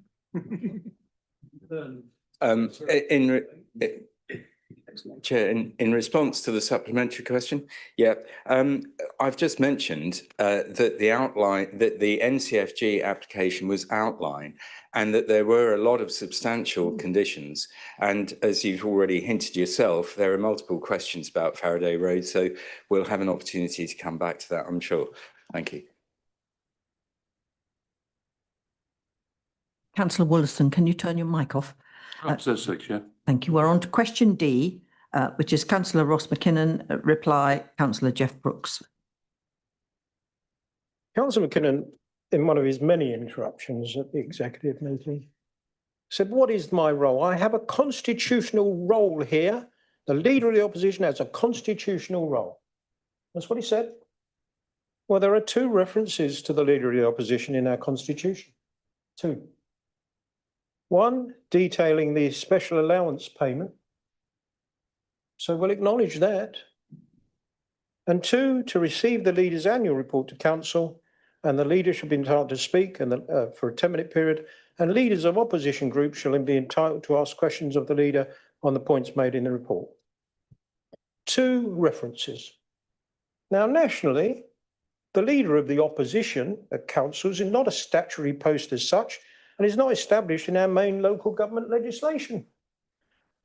As far as we can ascertain, and we've been looking into this, it is not in the Local Government Act 1972 and the Local Government Act and Housing Act 1989, which are the main acts establishing the constitution, political management arrangements, committees and officer roles of councils. Now, that isn't to say that I don't recognise the important role that all councillors, including all opposition councillors, play, and including the leader of the opposition. And I give him great respect. I expect some back. I live in hope, frankly.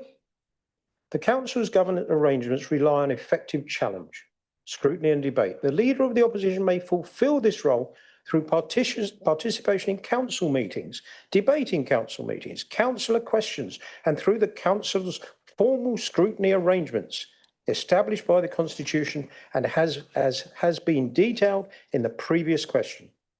The Constitution distinguishes between executive decision-making meetings and the council's scrutiny function. We respect the contribution of all opposition councillors and the leader of the opposition, of course, of the opposition and of the opposition groups, in ensuring that decisions are subject to appropriate democratic challenge in the right place. Do you have a supplement? I do. Thank you so much, Leader, for that answer. I appreciate the procedural position that you've just outlined, but could you explain how limiting visible scrutiny from myself as Leader of the Opposition and other opposition members actually helps build public confidence in the Council at a time when the governance of the Council has been called into question in many quarters? It's only been called into question by you by bloviating on at executive meetings and trying to make something out of this, and where I'm sort of challenging you to bring some coherent policies and alternative strategies, which you just don't seem interested in doing. So I refer to you to the previous item, previous answer. We have more scrutiny committees now. They're run by members of the opposition, two of them. What more? There's plenty of opportunity for scrutiny. So take advantage of it. Thank you. We move on to question E. Councillor Howard Wollaston, to be answered by Councillor Nigel Foot. Thank you, Councillor Wollaston, for your question. Grant funding was considered through the Football Foundation. However, we, and by that I mean West Berkshire Council, can only apply for this once. We have one bite of the cherry, and that's for the whole district. And the timescale for securing grant funding, along with the conditions that are attached to the funding, did not make it suitable for the Faraday Road scheme. And you'll be well aware that we're under a lot of pressure from you and your colleagues about the timings for delivery of what we're hoping to do at Faraday Road. And it was deemed too long to go for the Football Foundation grant funding. However, there will be other projects in the district resulting from the playing pitch strategy that will be appropriate, and we will make full use of any grant funding available to the council. Do you have a supplementary question? Isn't the reality, right? Isn't the reality that you didn't really consider grant funding. We'll know it takes about 2 years. You should have started that straight away at the beginning of your administration.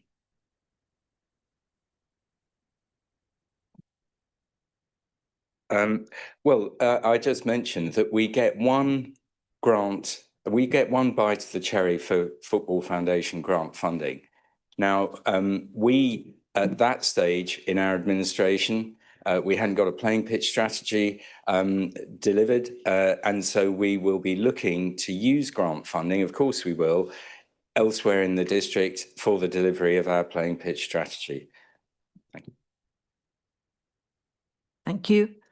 Question F is Councillor Ross McKinnon, answered by Councillor Jeff Brooks. The administration's starting point is that major business should normally be considered at an ordinary scheduled meeting wherever the timetable allows. Extraordinary or special meetings are used where there is a clear business need to make a decision before the next scheduled meeting. For example, because of statutory, contractual, procurement, financial, employment or operational deadlines. Additional executive meetings are not unusual, and they have been used by successive administrations where circumstances require decision to be taken outside the normal cycle. For example, 6 additional meetings were held in 2018-19 and 2 in 2019-20. Since this administration came to office, 1 additional meeting was held in each of 23-24 and 24-25, 1 additional meeting in each of those years, 3 in 25-26 and 2 so far in 26-27. There are policies that need to be brought through at pace. Next week, we will hold an extra meeting of the executive in order to press ahead with our next generation of transformation as a result of cross-party working through a policy development group. We were told in a SITFA report that we needed to broaden out our transformation programme. This we expect to crack on with next week. But it seems like Councillor McKinnon objects to the council moving at pace and would slow us down because he'd rather not attend extra meetings. The most recent extraordinary meeting on 11th June was called to enable the timely letting of a key contract, where the procurement timetable required a decision before the next ordinary meeting. The previous extraordinary meeting in January was called to consider employment matters that were also time sensitive. In summary, the principle is not to use extraordinary or special meetings as a matter of routine, but to use them where the timing of the decision requires it, and where doing so enables the council to act responsibly, lawfully and effectively. Do you have a supplementary? Thank you for that, Leader.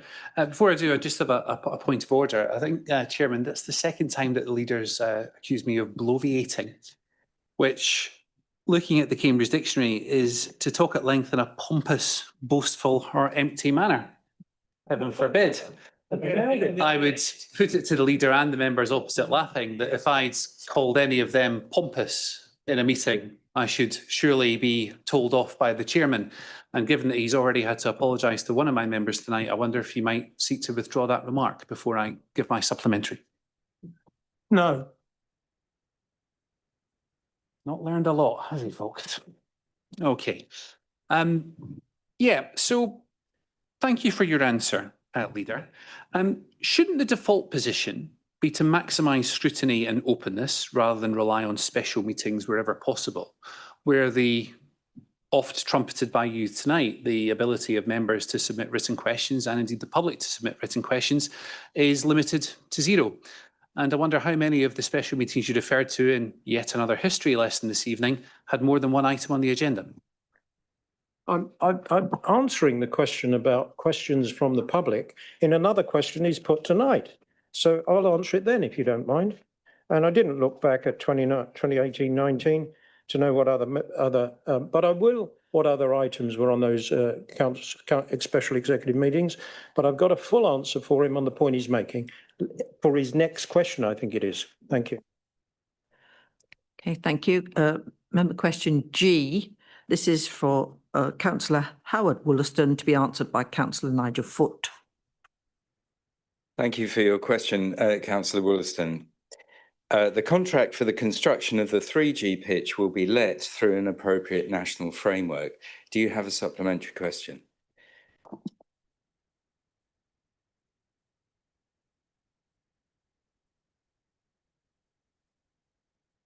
It would help if you answer my question. It might be through a framework, but it's still the same question effectively. Do you know when you're going to get the costs through?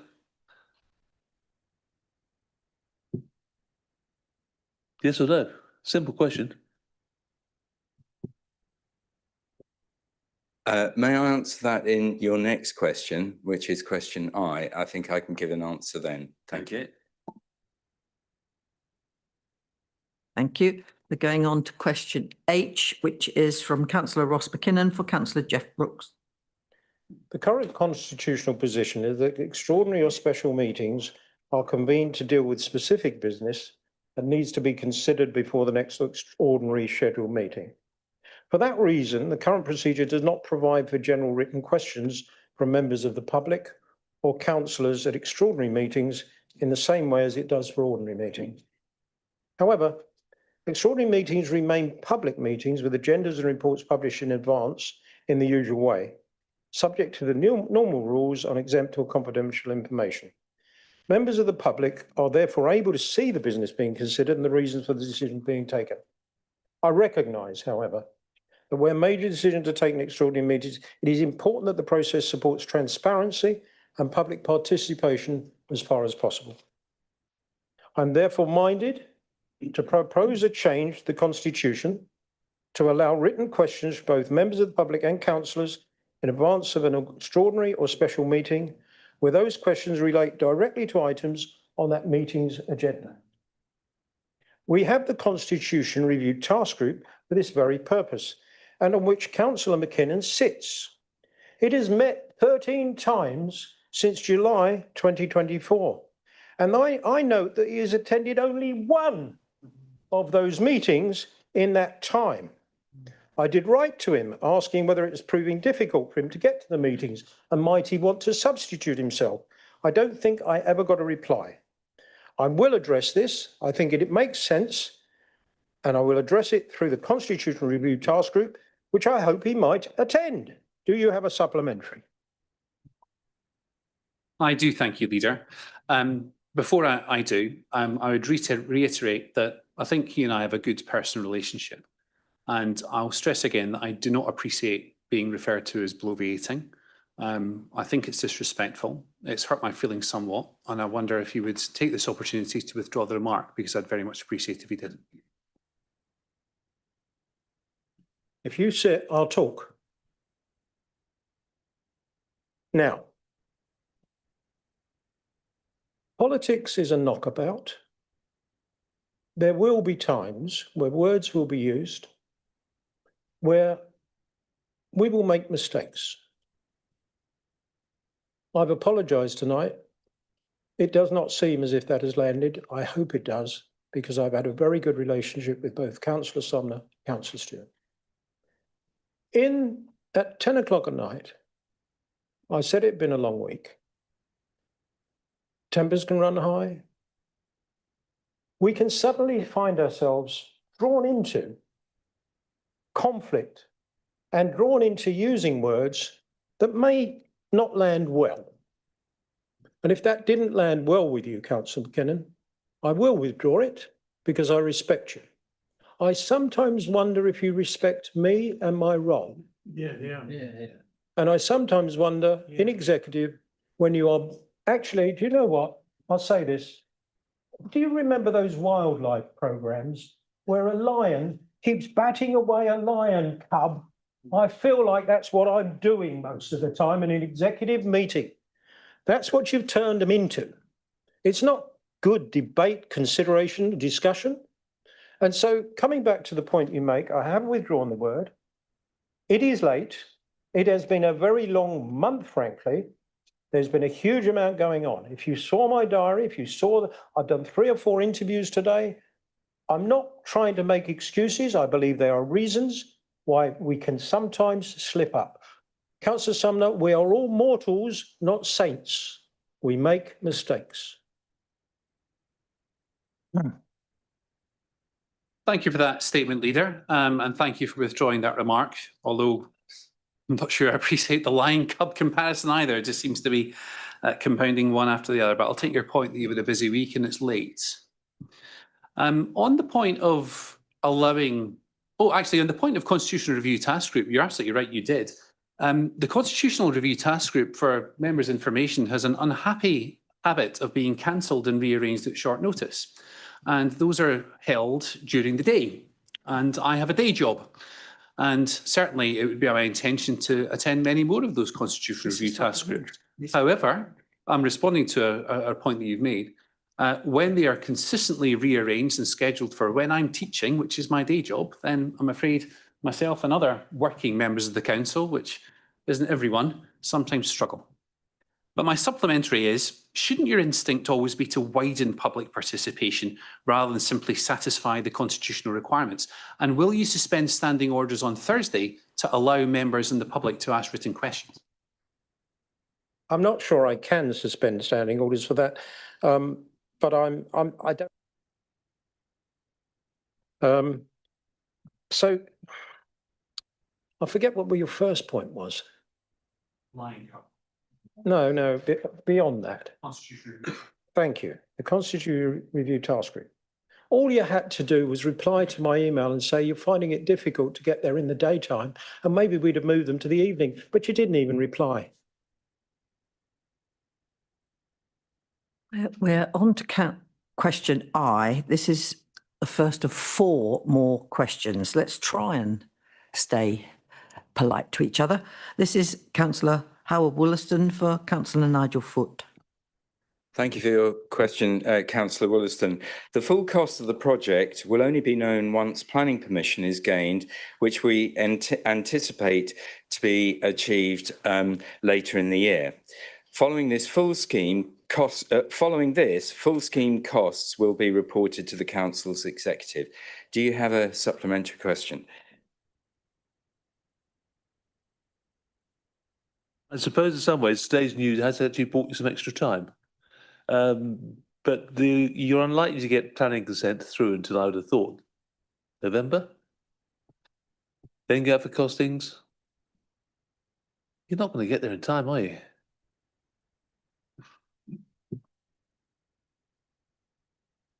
I don't think I really need to reply to that question, actually, Chair. Thank you very much. Well, it was a statement rather than a... It was a question. Yes. Chair. We'll go on to question J, which is Councillor Ross McKinnon for Councillor Jeff Brooks. The Constitution states that the councillors who are not members of a body but attend a meeting of that body will, at the absolute discretion and upon the invitation of the meeting chairman, be permitted to speak at the meeting. Not just executive, the members of any body that attend that meeting will, at the absolute discretion and upon the invitation of the meeting chairman, be permitted to speak at the meeting. The executive is effectively a cabinet meeting to make decisions, and there are plenty of councils who meet in private, others who allow only one question, and actually they ask members, opposition members, to walk to the lectern as if they're a member of the public. That is not the West Berkshire way. But I look to Councillor McKinnon to show respect for a time-honoured process, abiding by the chair's decisions and rulings and respecting their right to manage a meeting and not to talk over them because he has something to say. And it is him who is drawing us into these unseemly questions and answers because he just can't find a way, of which there are many, to scrutinise our policies. For the record, at the last executive meeting, Councillor McKinnon asked 16 questions, and with supplementary questions, that became 32. I don't think that's a bad crack of the whip. And on the ones where he had asked a question about an item, I said to him at the start of that item, would you like to take your table questions now? And we could have weaved them into that item, and he could have weaved in other questions. I'm sure he's astute enough to do so. He said, no, I'll take them at the end. I said, fine. Then I don't need any questions from you in the item. You've got all those at the end. But he doesn't like it, and he's enjoying all this theatre of putting all these questions down and disrupting the executive meetings. And frankly, sir, at executive meetings, you become unmanageable. You become unchairable. And after 34 years, I've never seen any councillor who gives less respect to the function of a chair, Because when your leaders in the past, one of them was here tonight, said, Councillor Brooks, you are out of order, You should not be saying that or interrupting. I took notice. I knew when I'd gone too far. You, sir, do not. Do you have a supplementary? I do. Thank you, Leader, for that. Do you think that during a debate, Leader, a debate is at its best when it responds to the discussion as it unfolds, rather than being confined to questions drafted days in advance?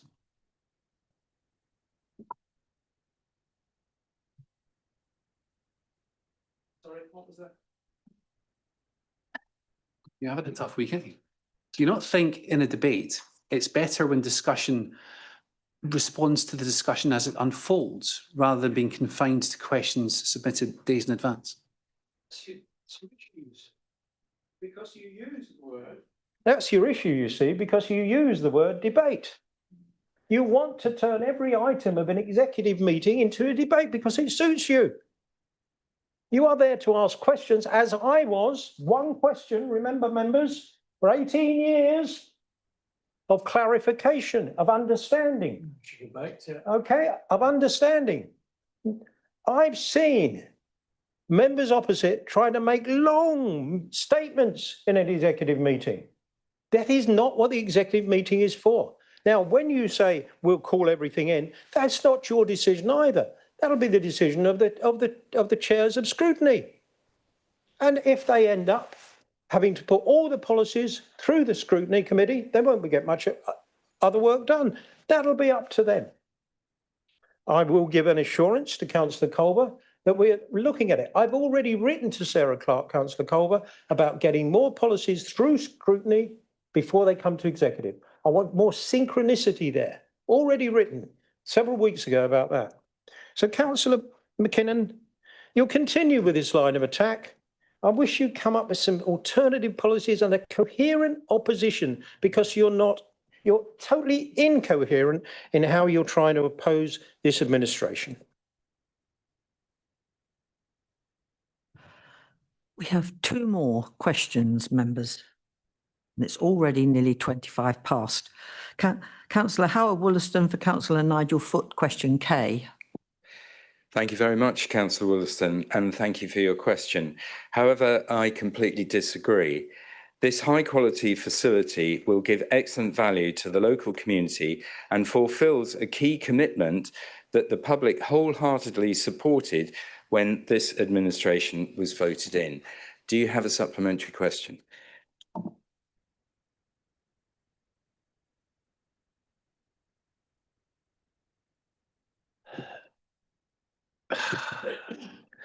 Isn't the issue that you never had a plan? You spent £2.5 million. You spent nearly, what was it, 700,000 on an artificial pitch, on a grass pitch, which you're going to tear up in a few months' time. It's not good use of public money, and perhaps you might think about it and see if you can change your ways. I know that's not a question, because frankly, I've run out of time and effort. I don't think there's anything to respond there. Thank you. We'll go on to the last question, which is L. Councillor Ross McKinnon for Councillor Jeff. As I've said before, the executive recognises the important role of scrutiny in providing challenge, supporting transparency, and helping to improve outcomes for residents. But I just said the scrutiny work programme is for the relevant scrutiny committee to determine. And it's not appropriate for the executive to direct which matters scrutiny should consider, as that would compromise their independence, and Caroline Culver, as one, will certainly not let that happen. What the executive can commit to is supporting effective scrutiny by engaging constructively with a relevant committee where major strategies or financially significant decisions are identified for review, and by making information available in a timely way wherever practical. And you've heard me say just now, I'm looking to do that. Now, there may be occasions where statutory, contractual, procurement, financial, or operational timescales mean that a decision cannot reasonably await prior scrutiny consideration. I'd like to limit it, but I don't think I can eliminate it. In those cases, the decision will still be taken through the Council's established governance process, with the usual opportunities for transparency and accountability. In summary, the administration supports the principle of scrutiny, considering major strategies and significant decisions, where this can be accommodated within the committee's independent work programme and the decision-making timetable. Do you have a supplementary? I do. Thank you for that, Leader. Would you agree then that if we'd had pre-scrutiny consideration of the procurement strategy that was before executive a few weeks ago, that we would have avoided the situation where the executive voted through a strategy that none of them had read, and it might have actually have had a better debate at a scrutiny committee than we had at the non-existent executive debate? You see, during the course of the evening, I've been prepared to withdraw remarks. He cannot tell, and it's not a statement of fact that we had not read that strategy, but he accuses everybody of not reading it. So you're ending on a low, as you normally are, right? You're ending on a low, as you normally do. That's my answer. Thank you, Chair. Thank you, everyone. This has been a very long, very complicated meeting, which I have not really enjoyed chairing because it is quite difficult to retain my position of being non-political up here. I do hope we can leave in a better mood than this last few minutes. And I'd just like to ask the Zoom host to end the broadcast as I formally close the meeting. Thank you. Please be upstanding for the Chairman of Council.